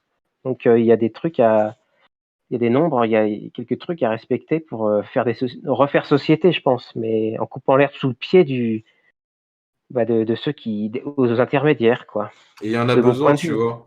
Moi, personnellement, je pense que les ultra riches, on n'en a pas obligatoirement beaucoup besoin. Bah non, Par ça sert contre, à rien. les agriculteurs, s'ils se suicident tous, bah, tu les remplaceras pas, tu vois. C'est un peu ce que disait, j'aime beaucoup Trop Fou par rapport à ça. Il expliquait, il fait, t'enfermes les éboueurs chez eux, t'enfermes Bernard Arnault chez lui, et on regarde c'est à qui tu ouvres la porte en premier. Tu vois, et tu te rends compte que ce ne sera pas Bernard Arnault, tu vois. Ça, c'est une vraie problématique, tu vois. Ouais, on voit bien la crise de 2008, ils ont imprimé comme des porcs pour renflouer les banques, mais on n'a pas eu d'inflation. Enfin, la monnaie est restée bien parce qu'il n'y a que 2%, il paraît, d'après Delamarche, il n'y a que 2% de l'argent qui a été créé virtuellement qui est retombé dans l'économie réelle. 2%, c'est rien. C'est comme les Grecs, là, quand on envoie plein d'argent en Grèce pour sauver la Grèce, bah, le peuple, il a continué d'avoir rien à bouffer, quoi. Et moi, c'est peut-être sur ça que je vais le Ça sert à plus. rien. Ça sert à rien, cette histoire d'argent. On s'est fait avoir. De toute façon, ils ont imprimé, je crois, 8 fois plus de monnaie qu'il est possible d'échanger de denrées dans le monde. Donc ça va. On connaît bien l'usure et c'est pas la première fois qu'on se prend les pieds dans le tapis avec ce machin. C'est depuis les Sumériens, hein. Donc il serait temps de couper l'herbe sous le pied de manière définitive, radicale. Moi, je pense que c'est juste avec des principes très simples. Tu vois, le nombre de Dunbar et le principe de Peters. Juste ça, déjà rien que ça changerait bien les choses. Mais tu as aussi la partie vraiment problématique. Je ne sais pas ce que représentent en coût vos exploitations. Moi, la mienne, elle vaut pas grand-chose, autant vous le dire, parce que tu vois, j'ai mis des deniers de ma poche, c'était pas grand-chose. Mais je ne sais pas pour vous. Mais un agriculteur qui veut se lancer ou quoi que ce soit, quelqu'un qui veut se lancer en agriculture, un jeune, quoi que ce soit, il ne peut pas aller autrement que voir une banque pour pouvoir se lancer. C'est super Il y a compliqué. C'est Il y a un super exemple, compliqué. il y a une nana sur YouTube qui a fait son entreprise, son élevage au vin. Elle a pas rien emprunté, elle a fait ça tout doucement, à l'arrache, et puis finalement, elle s'en sort le même niveau de vie qu'une personne qui avait emprunté, quoi. L'exemple n'a pas vraiment obligatoirement valeur de preuve, tu vois. C'est comme moi, en fait. Ouais. Qui suis-je à part un gros chanceux qui a trouvé un terrain sur YouTube, sur Ouais. Le Bon Coin, tu vois. Mm. C'est Oui, mais une tu as pareil. fait la démarche, tu as fait la démarche première, comme moi qui ai toqué à la porte des agriculteurs. Tout le monde n'a pas cette démarche, les gens ils sont dans l'attente. Donc, comme hier soir, quelqu'un qui disait il faut que les agriculteurs aillent sur la place du village pour se faire connaître. Mais dans quel intérêt ont les agriculteurs dans cette démarche-là? Si quelqu'un a envie de se lancer dans cette démarche, qu'il aille faire le premier pas. Et un agriculteur, il n'a pas forcément le temps, les ressources et trucs pour aller exposer son travail, prendre une journée de congé pour aller exposer son travail. C'est c'est maintenant à chacun de se responsabiliser et de faire un pas vers un système pérenne qui fonctionnerait, quoi. Alors, moi, c'est là-dessus, je serais pas forcément hyper d'accord. Car- Enfin, du coup, je parle vite fait de mon histoire. Moi, je viens de la banlieue parisienne, en fait, où j'avais jamais vu un champ avant mes 20 ans, avant d'arriver en BTS agricole un peu au pif.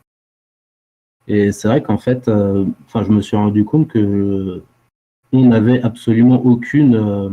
Enfin, on réfléchissait pas du tout à la provenance de la nourriture, en fait. Enfin, il y a pas de questionnement. Enfin, il y avait pas de questionnement. Il y a peut-être un peu plus maintenant, mais encore, bon, voilà, en pleine ville. Et c'est vrai que du coup, la nourriture, bah, tu vas au supermarché et puis basta, quoi. Donc, moi, c'est vrai que je pense qu'il y a un besoin quand même pense qu'il y a eu un schisme en fait avec l'arrivée des supermarchés où il y a eu une complète déconnexion en fait entre le monde citadin et le monde agricole. Et je pense que c'est pour moi en tout cas, ça serait aux paysans, aux paysannes de se rappeler en fait, de se rappeler aux citadins, quoi, de dire, alors il n'y a pas que les agriculteurs qu'on voit dans les médias qui ont 300 hectares, il y a aussi les petits agriculteurs qui sont là, qui ont des produits à vendre en direct. On est là, on est une agriculture qui est peut-être meilleure entre guillemets que voilà de la grosse agriculture industrielle. Et voilà. Après, effectivement, enfin, c'est un temps, etc. J'avais dit vite fait, il y a de ferme en ferme chaque année qui est organisé où justement c'est un week-end où les fermes ouvrent leurs portes et apparemment ça marche pas mal. Les gens viennent vraiment découvrir un peu. Donc, Il y aurait peut-être plus de considération. Enfin, les gens, comme tu disais, on ne sait pas d'où provient la nourriture. Les gens ont plus la considération vers la denrée ou vers les animaux. Ouais, un cheval, c'est un cheval, un mouton, c'est un mouton, ou une chèvre, c'est une chèvre. Oui, en soi, c'est pas faux. Et si on prend le temps d'observer ouais, la pousse d'une plante ou d'observer un animal dans son milieu naturel ou entre guillemets, il y aurait plus de considération et ça amène déjà vers une autre façon de voir la vie en général. Puis tu as l'achat, tu vois. L'achat con, c'est de comprendre que par exemple, une sauce tomate, c'est en moyenne 18 déplacements. Tu vois, genre en gros, du moment où tu prends, tu prends ton engrais, comment dire, ta semence de tomate, à la transformation et ainsi de suite, tu as 18 déplacements. Et c'est une vraie problématique, que les gens.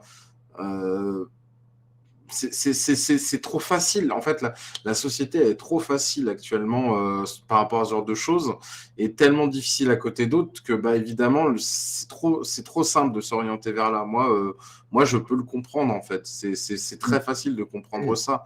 Une petite boîte de sauce tomate, et puis tu sais pas ce qu'il y a eu derrière, en fait.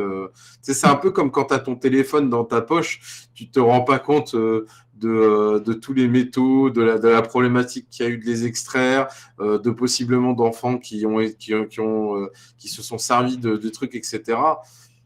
Tu prends ton téléphone, tu as possiblement du sang dessus. Mais c'est trop facile.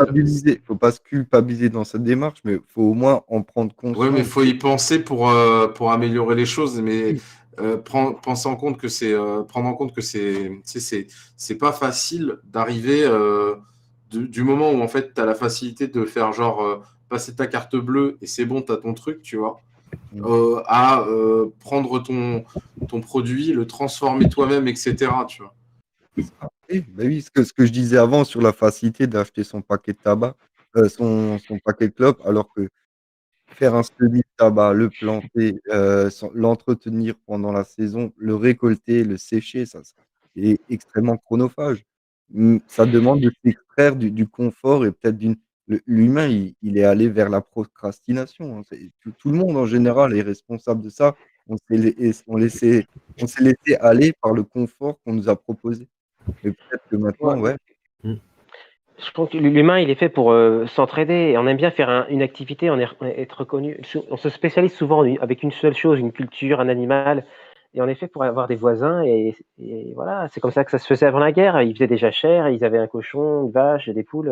Les jeunes couples, ils n'avaient rien au début, quasiment rien. Et puis tout doucement, ils s'amélioraient.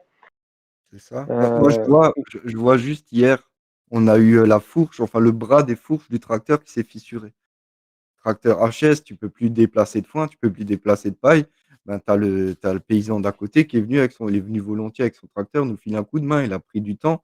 Et c'est ce lien et ce réseau qu'on voit, c'est ce collectif qu'on voit encore dans l'agriculture et que les gens de loin, ils observent ça. Enfin, ils en ont même pas notion, quoi. S'ils voyaient peut-être cet exemple, peut-être ils prendraient exemple sur ça. L'agapé, et c'est ce qui manque dans notre société, c'est l'envie et le pouvoir aider l'autre parce qu'on le connaît, on a envie, on a le temps, etc. quoi. Alors, C'est après, valorisant, on se sent, enfin, tendre la intégré. main vers l'autre, ça génère un sentiment agréable. Puis c'est pareil, tu as aussi le phénomène de fais tout le temps la même chose, tu verras que ta vie, elle sera tellement ennuyeuse, quoi. Et ça fait partie des choses, en fait, moi, c'est toujours dans une logique de progression, tu vois. Quand quand j'ai parlé de mon activité avec les gens de la SAFER ou autre, pourquoi vous voulez faire ça? Mais parce qu'en fait, c'est la continuité. Moi, je suis prof en STI 2D, développement durable. Si j'ai pas de développement durable dans ma vie, comment peux-tu que j'enseigne le développement durable à des enfants? En fait, c'est ça le problème actuellement, c'est qu'en fait, les gens ne vont plus au bout de leur raisonnement et ne multiplient pas leurs actions. Tu remplis pas ta tête de bonnes choses quand tu t'apprends pas de nouvelles choses. Je veux dire, quel est l'intérêt de vivre une vie, par exemple, de maçon et ne faire que de la maçonnerie toute sa vie ou je ne sais pas. On nous incite à être dans cette logique-là. Moi, j'ai été prisonnier trop longtemps de cette logique. J'étais chef de chantier et pendant 8-9 ans, j'ai fait que ça. Et puis, j'avais un BTS travaux publics, je n'avais que ça à faire de ma vie. Et en fait, le truc, c'est que je suis sorti. En fait, c'est pour ça, je fais toujours la pondération de ce truc-là. Je suis un exemple, je ne suis pas une valeur de preuve, mais j'ai arrêté. J'ai eu la chance de pouvoir d'avoir. Je veux dire, j'ai eu un accident du travail qui a fait que je ne pouvais plus faire mon métier. J'ai changé complètement de cadre de vie grâce en fait à un accident du travail. C'est l'inverse. J'ai changé ce truc-là en force. Et le truc, c'est que systématiquement, bah, quand j'étais chef de chantier, je me dis, mais en fait, je ne fais que ça, ma vie, c'est que ça, et je n'ai rien d'autre. Et puis, j'ai l'impression d'être lobotomisé. En fait, cultiver vos envies, etc., à travers ce genre de choses. C'est l'intérêt d'ailleurs du métier de l'agriculture, et c'est pour ça que je vous remercie aussi de le faire. C'est que, en gros, vous aussi, vous faites de tout, en fait, sans vous en rendre compte. Vous faites vraiment plein de choses. Vous n'êtes pas que juste faire pousser des légumes ou faire grandir des animaux pour nous les mettre dans les assiettes. Ouais, oui. Ouais, c'est Bah, plus, valorisant pour nous-mêmes en premier, merci. plus c'est redondant, plus c'est aliénant, quoi. Moins personne n'a envie de le faire. Et tu vois, le gars où j'ai fait le stage, une semaine pourtant, et en fait, il me disait, bah, tous les ans, c'est différent. Et donc, du coup, comme c'est différent, bah, en fait, tu ajustes et tu t'améliores. Tu ne peux que progresser, en fait, en étant dans une situation où tu n'es pas dans une situation confortable de construction. Faut s'adapter. Enfin, quand tu es restreint, quand tu es cloîtré dans un emploi comme le tien ou comme moi dans l'industrie pharma, ou même si c'était pas répétitif de jour en jour, tu as ta recette, tu fais ta tambouille, tu fais ton médoc, tu fractionnes ton plasma, tu en extrais les protéines, enfin bref. Et en fait, de semaine en semaine, ça se répète et tu es cloîtré. La hiérarchie te permet pas d'évoluer on voit que tu es bon à un endroit, ben on te cloise. Ils ont pas d'intérêt à te faire évoluer parce qu'ils voient que tu es bon à un endroit. Donc, au bout d'un moment, ouais, cette redondance, ça fait que ça implose parce que tu as envie d'évoluer, tu as un besoin d'aller vers autre chose, mais on t'a cloisonné à ça, on t'a contraint à rester parce que tu es bon dans ce que tu fais, tu vas rester là. Alors que intérieurement, non, tu as envie de développer la variété de tes activités et c'est là où, ben, justement, l'agriculture ou cette connexion à la nature, elle permet cette diversité. Et même, c'est pas d'année en année, c'est de jour en jour. Surtout avec les animaux, tu as des surprises de jour en jour, hein. Voilà, c'est ça. Tu sais que le lendemain ou du matin pour le soir, ça va pas être pareil. Tu sais pas qu'est-ce qu'ils t'ont bricolé ou s'ils sont de bonne humeur aujourd'hui, ils vont un peu, tu vois, ça va couler ou des fois ils sont mal lunés. Ben voilà, Et puis c'est un c'est grand monde. pareil, hein, quand tu as des animaux, tu t'en occupes jour et nuit. C'est la particularité des animaux. Quand je repense à mon stage là, de 21h où on me disait, bah, moi, bah, j'ai toujours les animaux. Donc le truc est là, c'est que tu as aussi la partie vie familiale à gérer en parallèle. Et c'est compliqué de la gérer avec des personnes qui ne comprennent pas le statut d'agriculteur et la particularité vraiment particulière de ce domaine-là, quoi.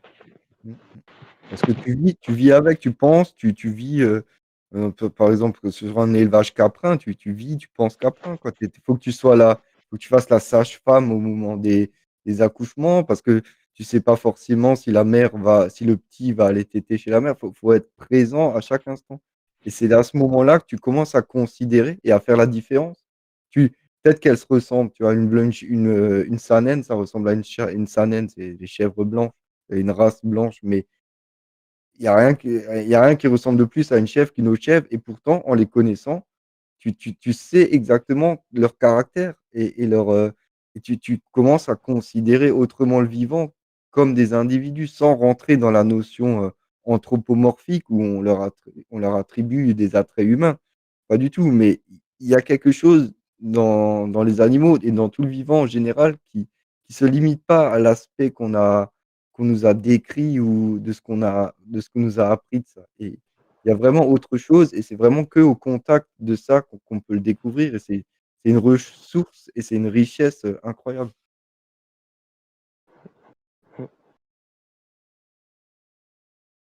Bon, bah, il y a d'autres intervenants ou pas? Est-ce que tu as d'autres choses à nous dire, Cédric?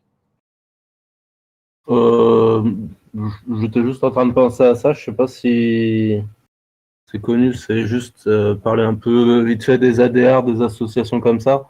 Là, tout à l'heure, tu parlais de la psy. Kuma, c'est ça? De quoi? C'est la coma, c'est ça? C'est le truc là, quand tu mets des engins en parallèle et tout ça pour faire des... Alors, ça peut être mais ça, on t'en a peut-être parlé, ça, durant le stage, non? Les Kuma. Oui, ça, on en a parlé. Oui, on en a Ouais. parlé. Mais Ça peut être intéressant, mais en maraîchage, je suis pas sûr que ça soit hyper développé, ça. bah, c'est compliqué. C'est pareil, tu as la limite aussi de cet usage-là. C'est que, imagine, tu as ton blé, toi qui fais de ça, tu as ton blé, tu as 3 jours dans ta période où tu peux faire ça, et tu te retrouves dans cette logique-là où tu partages tes engins pour faire ça. Bah, je peux te parler des Kuma parce qu'en fait, moi, j'ai aucun matériel en propre et du coup, j'ai que la Kuma. Ça va, tu n'as pas des fois des soucis par rapport à ce fonctionnement-là? Bah, moi, on va dire c'est le terme, mais oui, enfin, ça peut être hyper galère, ça. Quand t'as pas de tracteur, c'est chaud. C'est vrai que si tu as un petit truc à aller faire, comme tu dis, tu as 3 jours. Le temps déjà d'aller trouver qui a le matériel, machin, et puis bah, s'il n'est pas dispo, bah, il n'est pas dispo, quoi.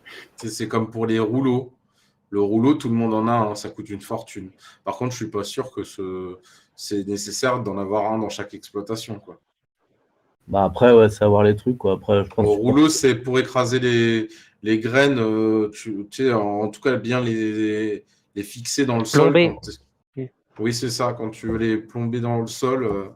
Alors après, tu as plusieurs rouleaux aussi. Enfin, tu as effectivement le rouleau pour, du coup, tu tasses après semis pour favoriser le contact terre-graine. Après, tu as les rouleaux FACA pour détruire les engrais. Et je crois qu'il y a encore d'autres rouleaux, mais après, je suis pas assez. Ouais. Mais il y a un truc. Vas-y. Ouais, je voulais juste parler, par exemple, d'autres organismes, tu vois. Enfin, ouais, tu parlais de la psy, machin. Là-dessus, tu as Solidarité Paysanne qui s'occupe des problèmes, en fait, qui est à l'écoute des agriculteurs, agricultrices qui ont des soucis. Donc, si jamais, voilà, ne pas rester seul. Donc, Solidarité Paysanne, quand on est en souci psychologique, on va dire. Après, tu as le CAGE, le comité d'action juridique, s'il y a des problèmes niveau juridique, quoi, et qu'on a besoin de conseils. Tu as les AFOG. Ça, je sais pas si on en parle pareil dans le truc conventionnel. Les AFOG, en fait, c'est des associations d'aide à la comptabilité agricole. C'est au lieu de tout délaisser à un comptable, et on passe par l'AFOG. Donc, en fait, on fait notre compta. Donc, ça prend encore du temps. Donc, c'est un peu plus poussé que quelqu'un qui a son comptable, quoi. Mais au moins, on sait ce qu'on fait, quoi. On sait ce qui sort, on sait ce qui rentre. On essaie de Tu comprendre dépends un peu. pas d'un comptable. Voilà. C'est très intéressant, en effet. On essaie de comprendre ces chiffres. Et voilà, après, il y a les ADR, les CIVAM. Voilà. Si vous voulez du réseau agricole. Donc, c'est orienté Confédération Paysanne. Hein, Oui, tu m'étonnes. Ça me surprend pas, parce que oui, L'incitation de faire de l'agriculteur et pas du paysan, ça m'embête un peu. C'est ça. Bah, si tu veux, voilà. Putain La de terre de définition guerre. de paysan, c'est pas façonneur de territoire, non? Moi, pour moi, je ne me vois pas comme un agriculteur. Et je ne le serai jamais. Je ne serai jamais dans une logique de produire. En fait, tu vois, culture. Pour moi, tu es dans une logique déjà Industriel. industrielle presque, en fait. Et moi, j'ai cette problématique de penser que moi, si je fais de l'agriculture, ce ne sera pas en industriel. Et je ne veux pas que ça soit en industriel. Non, surtout bien pas. sûr. C'est pas dans cette C'est- optique Ça peut être un durabilité. complément de salaire. Moi, je te le dis, si ça me permet juste de valoriser le terrain pour donner quelque chose, un patrimoine à mes enfants derrière, pour qu'elles puissent avoir, elles de leur côté, une possibilité de production, je ne suis qu'heureux de ça. Et ça fait partie des autres problématiques. C'est le fait de pouvoir donner en fait à tes futurs, tu vois, de laisser quelque chose, de transmettre et de laisser quelque chose à tes héritiers. Et en fait, ça donne plus du tout envie. Les gens ont plus envie en fait d'hériter de ce genre de choses. C'est plus de la contrainte qu'autre chose pour beaucoup en fait. Mais je veux dire, il n'y a pas beaucoup de problèmes de suicide en Champagne. Tu vois ce que je veux dire? Non. C'est très compliqué, tu vois, produire des produits sains sur ton terrain et transmettre quelque chose qui est déjà avec un certain élan, tu vois, vraiment une notion de production de demain, d'agriculture entre guillemets de demain. Ça, c'est peut-être pas un fardeau en recevant ça, parce que tu sais que c'est sain, c'est bénéfique pour manger ça, c'est bénéfique pour l'organisme, c'est une façon de voir bénéfique pour tout le monde. Donc transmettre ça, c'est peut-être pas forcément perçu comme un fardeau. Le problème, c'est qu'on est beaucoup trop sédentaire, en fait. C'est surtout ça le souci. Un vrai problème, c'est notre sédentarisation et le fait qu'en fait, on fasse plus rien de nos mains. Après, moi, j'aime beaucoup la manière de penser au niveau de l'agriculture de Fabre, tu vois, le fait de dire produisons et puis faisons le moins d'efforts possible pour produire. Moi j'aime bien aussi, mais il y a quand même un minimum d'efforts à faire. Il y a une démarche à faire, mais c'est un truc plus respectueux de l'environnement. On viole pas la terre, on l'ensemence, on réfléchit plus à D'ailleurs, l'accroissement. la nouvelle PAC qui arrive déclare les agriculteurs plutôt comme des capteurs de CO2. Et c'est assez marrant. Mais en gros, pour eux, c'est genre, il faut verdir le maximum, il faut que ça soit tout le temps vert, il ne faut pas laisser de la jachère, etc., pour capter le maximum de CO2. Et moi, je trouve ça mignon dans un sens. Tu vois, ça peut être sympa dans la logique. C'est des bureaucrates, ils ont rien compris. Ils sont sur le CO2 pour la taxe CO2, quoi. Ils essaient de capter. Ouais, c'est ça, capter. Ouais, pour en revenir soit labourer, soit foutre du Roundup, il y a peut-être une troisième voie que j'ai découvert à force de faire des recherches sur les plantes tapissantes. Il y a quelques plantes qui semblent très prometteuses, comme l'Ernaria, Hernaria, Herniaria. C'est une plante qui tapisse, elle fait de 1 ou 2 cm d'épaisseur, elle fait 50 cm², elle fait une racine très pivotante, ça ne dérange personne. Elle manque un peu de résistance à la sécheresse, mais elle résiste très bien au froid, ça vient du Canada. Et s'il y avait un truc pour la soulever, c'est genre un truc qui souffle ou qui la brosse, où on sème, et quelques jours après, une fois que ça a levé, on la repousse, et ben ça percerait, il n'y aura plus à désherber. Bon, je dis ça comme ça, il y en a d'autres, hein, mais celle-là, fait partie de mes préférées. Au lieu de chercher à mettre une bâche, tu vois, une bâche ou...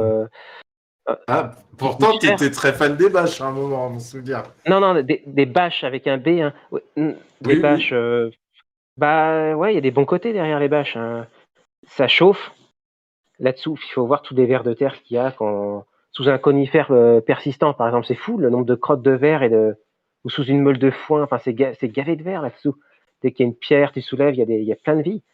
Non, je suis pas spécialement fan des bâches, mais disons qu'au lieu de labourer, je trouve ça plus joli plus respectueux de foutre une bâche, soulever au moment où tu en as besoin. Et la meilleure solution, c'est de laisser plus végétaliser tes sols en surface et de laisser quelque chose dessus pour le couvrir, quoi.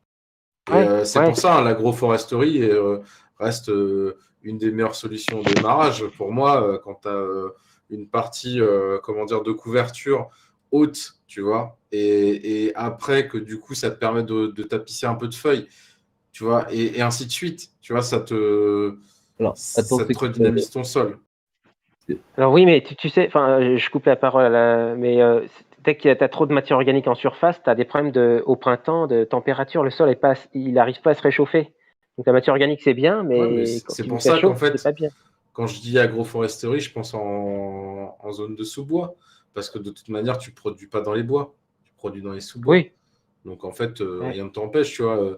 J'en parlais tout à l'heure avec Monsieur Houtan, tu sais, de la possibilité aussi de faire du. C'était.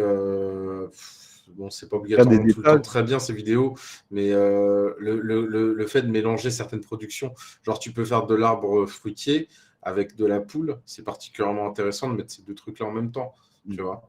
Ou des rizières. Moi, j'ai vu des rizières avec des canards.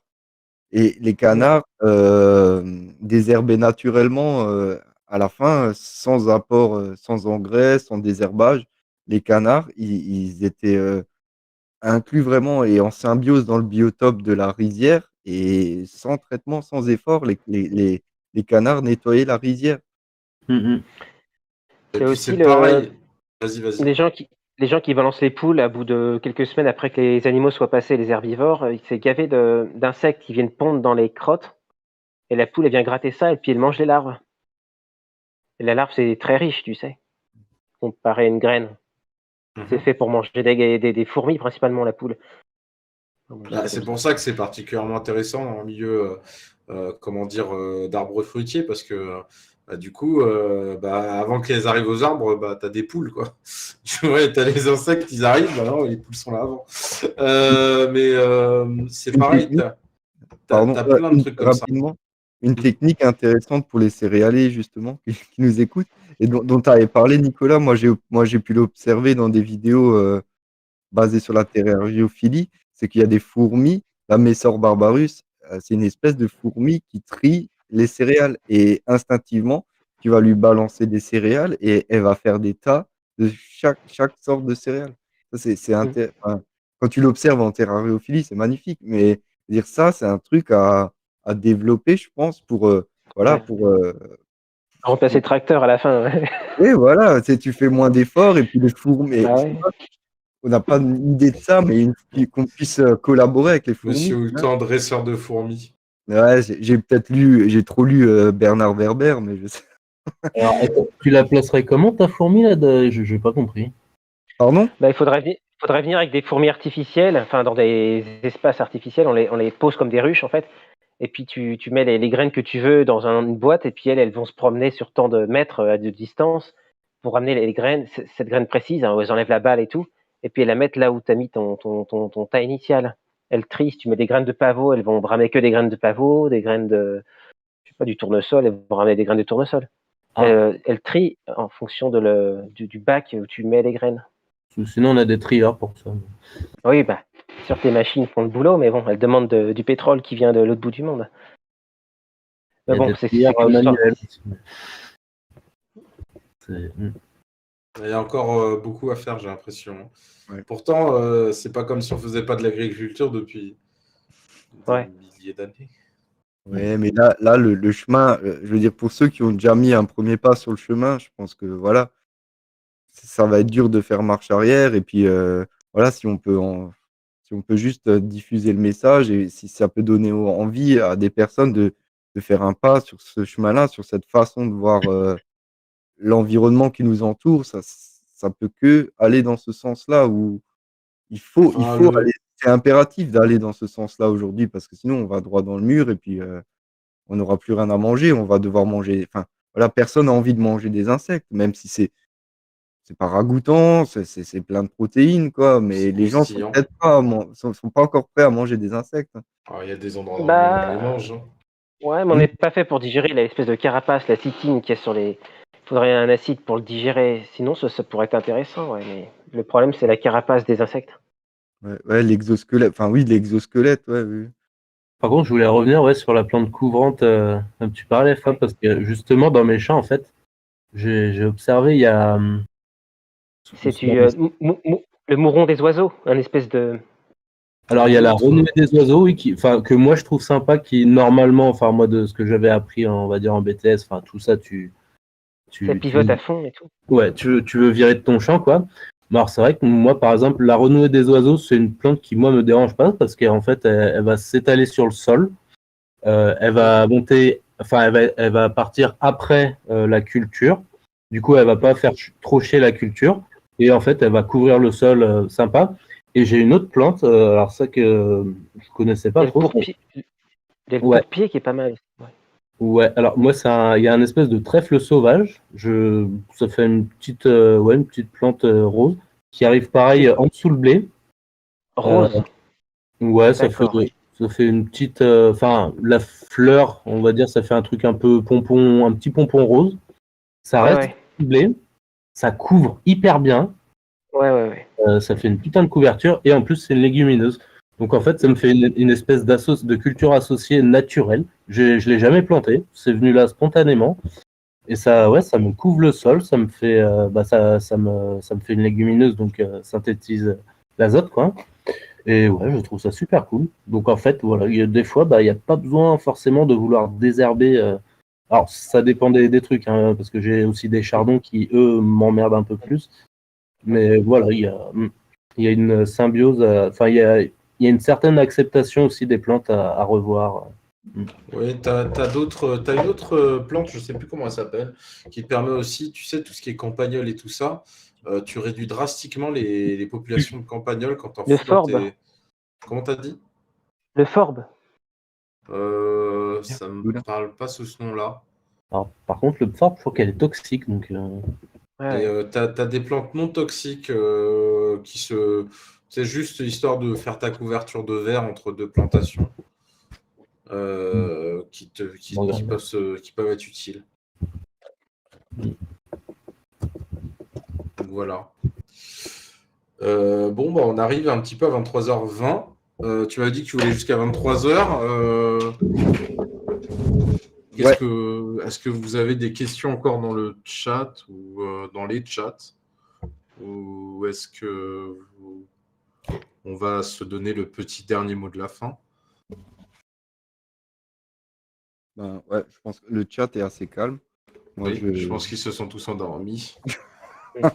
Non, mais non, mais ouais, moi je conclurai alors par, je remercie déjà les universités populaires hein, de nous avoir donné ce temps de parole parce que voilà, c'était important de s'exprimer. Voilà, en plus de tous les sujets évoqués cette semaine, c'est un sujet important à mon sens sur pour justement pour diffuser ce message et pour aller vers un changement de paradigme, si on peut dire, même si c'est un mot assez galvanisé aujourd'hui.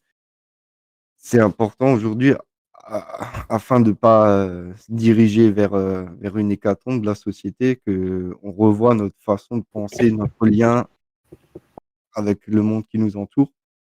Et puis voilà, si ça peut encourager et peut-être voilà, je dirais encourager peut-être les gens ou pour se dire c'est pas aussi compliqué qu'on croit pour aller vers cette démarche de productivité saine et durable. Merci à tout le monde. Okay. Je te laisse le dernier mot. Fabre. Ah, bah, moi je trouve qu'en ville, tout est cher. Les matériaux, tu peux rien faire. Alors que dans la nature, tu as des pierres, t'as tout, il y a tout. Qu'est-ce que tu veux ça n'a pas d'avenir ce truc. Tout est cher, tout est. Puis tu vas à Artificiel. l'école, tu sors de l'école, tu sais rien faire. Tu sais pas changer une roue, tu sais pas vider un évier, tu sais rien faire. Alors que tu sors de la campagne, tu sais tout faire. Un fils d'agriculteur, ça sait souder, ça sait faire de la mécanique, ça sait réparer une voiture. Voilà. En ville, ça n'a pas, voilà, ça n'a pas d'avenir ce truc. C'est pour les. Tu deviens un humain domestique, tu vois. Enfin bon, c'est n'importe quoi ce machin. Ça va on va tous crever avec cette histoire. Si tout le monde continue à se reproduire comme ça, comme des bactéries dans un endroit comme ça. L'offre et la demande, c'est un truc empirique. Hein, c'est une catastrophe, c'est un vrai cancer. Enfin, c'est mon point de vue. Voilà ce que j'ai à dire. Franchement, faut pas avoir de d'âme pour vivre là-dedans. Franchement, comparé à la nature, tu sais, c'est magnifique la nature. C'est calme, c'est beau, c'est naturel. On vient de là. Enfin, C'est stupéfiant. Ouais, c'est du bon sens en fait. Enfin, à un moment, faut se bouger le cul, quoi. Même s'il faut. Enfin voilà, moi, franchement, j'étais prêt à vivre clochard, mais dans la nature, hein, clairement.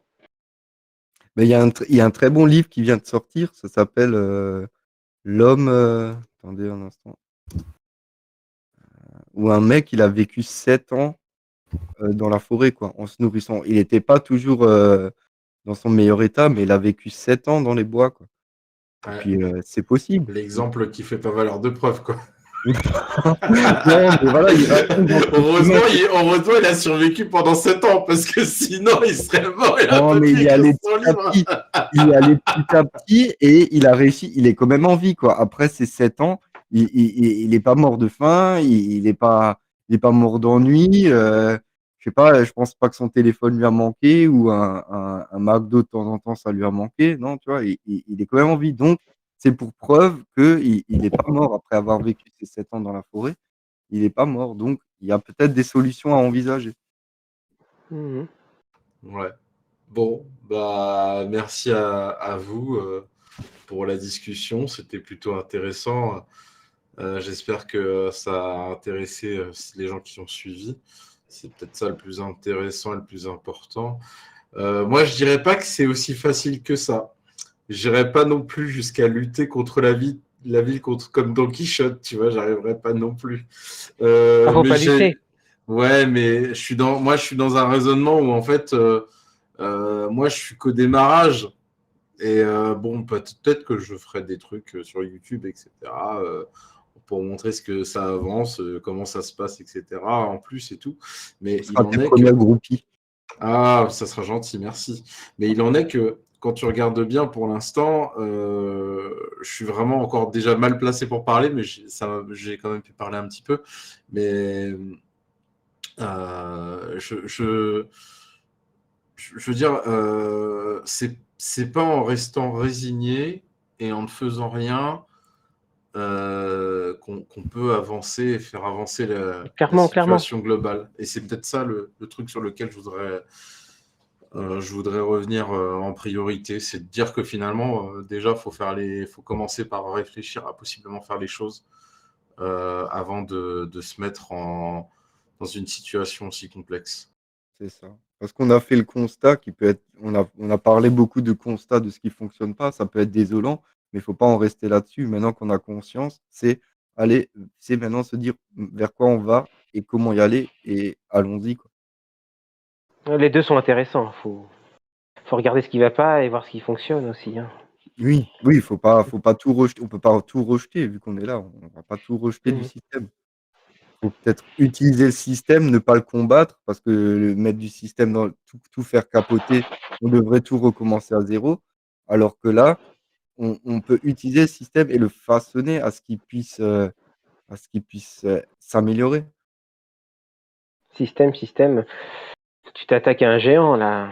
Oui, Faut un mouvement à notre niveau, c'est un mouvement culturel qui change les choses, structurellement les choses, tu vois. Organisationnel, au niveau de l'organisation, la métapolitique, tu vois. Faire sa Et maison. Au je, niveau tribal, on sait comme, tu vois, c'est l'intertribal qui bloque. j'irais quand même à dire que la dernière fois que les agriculteurs sont montés à Paris, ils ont eu un statut particulier sur leur retraite. Même si malgré tout, encore une fois, je le redis, les luttes sont individuelles et elles sont pas belles parce qu'elles sont individuelles. hein. Et encore une fois, c'est pas parce que tu as lutté pour un statut particulier pour l'agriculture. Bon, c'est compliqué quand tu te dis que la retraite est à 64 et que la moyenne d'âge des agriculteurs c'est 62. Donc du coup, Par contre, il y a quelqu'un qui souhaitait intervenir, peut-être pour donner un mot de la fin rapidement. Je ne sais pas si je ne vais pas et là, vous retenir, mais vas-y, je qui vais le faire monte. monter.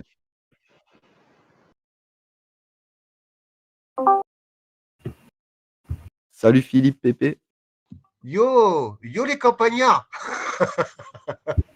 J'interviens en tant que citadin là. Donc, par rapport aux propos qui ont été dits, ça peut être difficile de partir, hein. Moi, j'ai été un petit peu en région Et j'aurais bien aimé bouger de Paris. Simplement, quand tu as commencé à construire ta vie, par exemple, je donne un exemple tout bête, c'est le mien. Hein, tu as une femme, tu es séparé, tu as une fille. Et ben, c'est difficile de bouger à deux. Du coup, voilà, des raisons. Après, il y en a d'autres que je peux imaginer, des gens qui ont une situation, qui ont toujours vécu à la ville et qui ne peuvent pas perdre peut-être, qui ont des crédits. Enfin, il y a pas mal de situations, donc il faut les Je sais bien. considérer et tout en respectant vos démarches et bravo à vous. Hein. Ah ouais, je comprends très bien. On vient tous de la ville, de toute façon. À part peut-être certains, mais Il y en a beaucoup qui en sont partis pendant une période, donc il y a plus de chances que tu en reviennes maintenant parce qu'il y a quand même beaucoup de citadins. bah, une personne sur 5 est à Paris, puis après, tu as toutes les grandes villes, et finalement, il n'y a pas grand monde dans les campagnes, quoi. Finalement, enfin, d'agriculteurs, enfin, qui sait de faire quelque chose. Enfin, de produire un peu, quoi. Ça fait vraiment pas grand monde. Hein.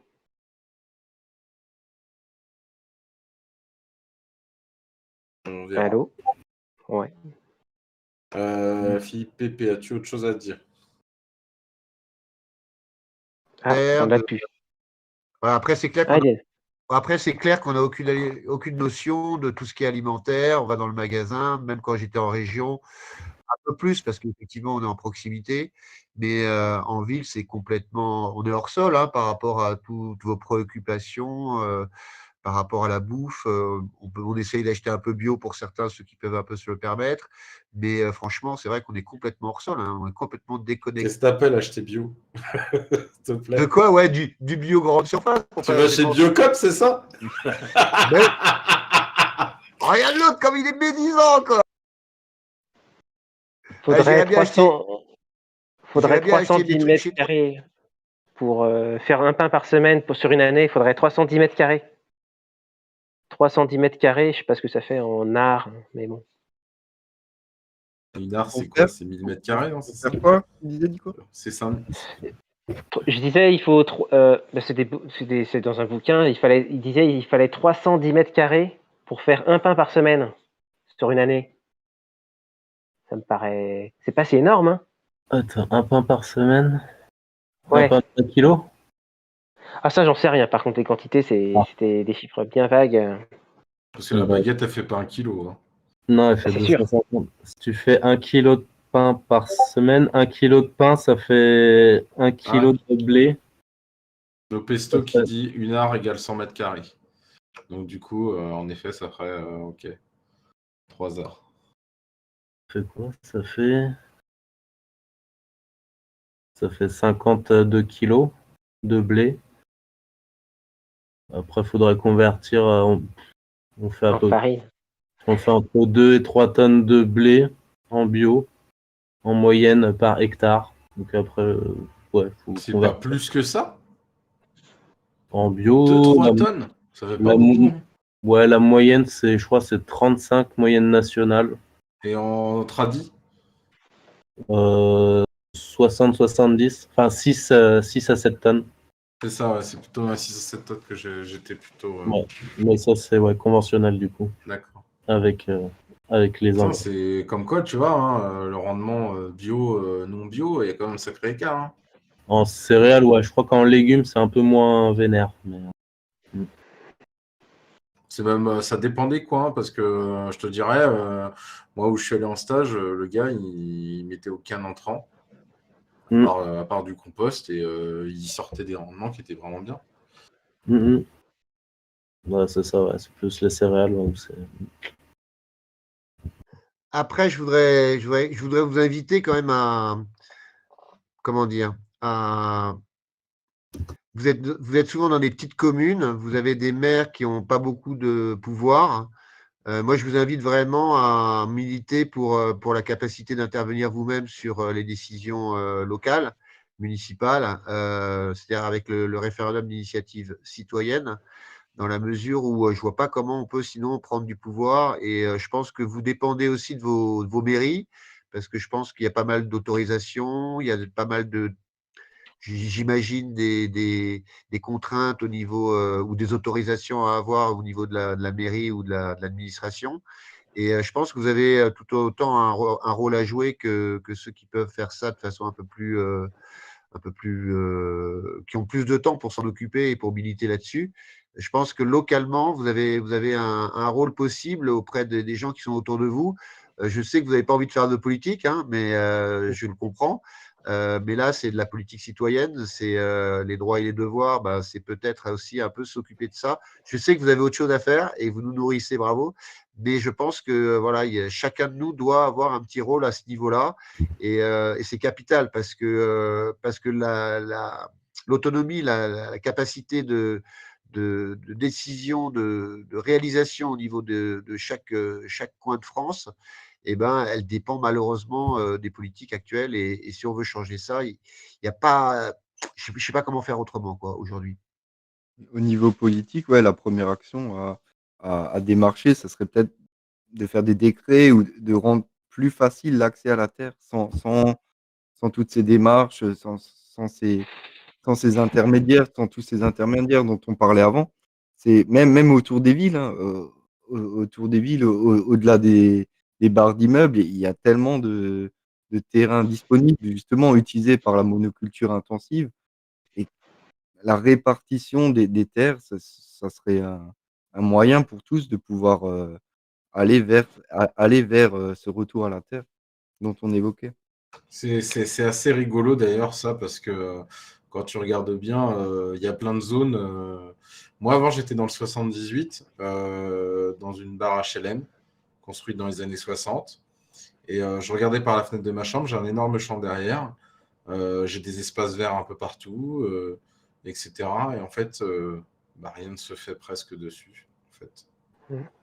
La vie, en fait, n'y a pas sa place. J'ai trouvé que peut-être avec le confinement, un peu plus de vie du végétal et du monde animal, j'ai trouvé qu'il y avait un peu plus de vie animale, etc. Tu as revu des crapauds monter de la mare qui était peut-être 600 mètres en dessous. Tu as des chauves-souris maintenant parce qu'ils ont mis des lampadaires merdiques qui font trop de lumière la nuit. Du coup, bah, il y a des insectes autour de ces lampadaires-là. Donc, ils ont mis des petites boîtes à chauves-souris. Enfin bon, il y a un peu de vie qui revient, mais c'est pas encore tout à fait ça non plus, quoi. C'est pas très rationnel tout ça. Mais les solutions passent avant tout, ouais, par cette reconnexion au vivant et la symbiose qu'on peut effectuer avec, la biosphère, hein, la faune et la flore. Mais voilà, en la respectant, en posant un autre regard dessus. À mon Avant sens. la guerre, c'était bien fait. Les jachères, là, ils utilisaient une prairie, et puis au bout de 7 ans, je crois qu'ils jusqu'à 7 ans, ils y touchaient pas, à la prairie qu'ils avaient utilisée une fois. C'était parfait le système, il y avait rien à rajouter, quoi. Il était parfait. Et puis c'était un peu comme l'anarchisme d'Espagne, c'était à une certaine échelle, et puis les gens étaient très autonomes, presque en autarcie, quoi. C'est idéal, quoi. Là, il n'y a pas de place pour les marchands, hein. Il y a pas de place pour. Si tout le monde est tranquille à la campagne, c'est le paradis, quoi. Franchement. Je vois pourquoi on y respire la guerre dans de telles conditions, quoi. Il faut vraiment qu'il y ait une ville pour créer ça, hein. Non, mais sérieux. On doit s'armer seulement si le voisin s'arme. Donc autant faire l'inverse. Ok, bon, bah messieurs. Messieurs, merci à tous. Merci à toutes les universités populaires, à toutes les personnes qui sont derrière tout ça. Merci pour ce temps de parole. Et puis, comme dit, le Ok, message eh est ben, transmis. Le message est ok, transmis. Voilà. bonne soirée. Bonne Merci à soirée à tous. tous. Salut, merci à tous. Ciao. Allez, au revoir.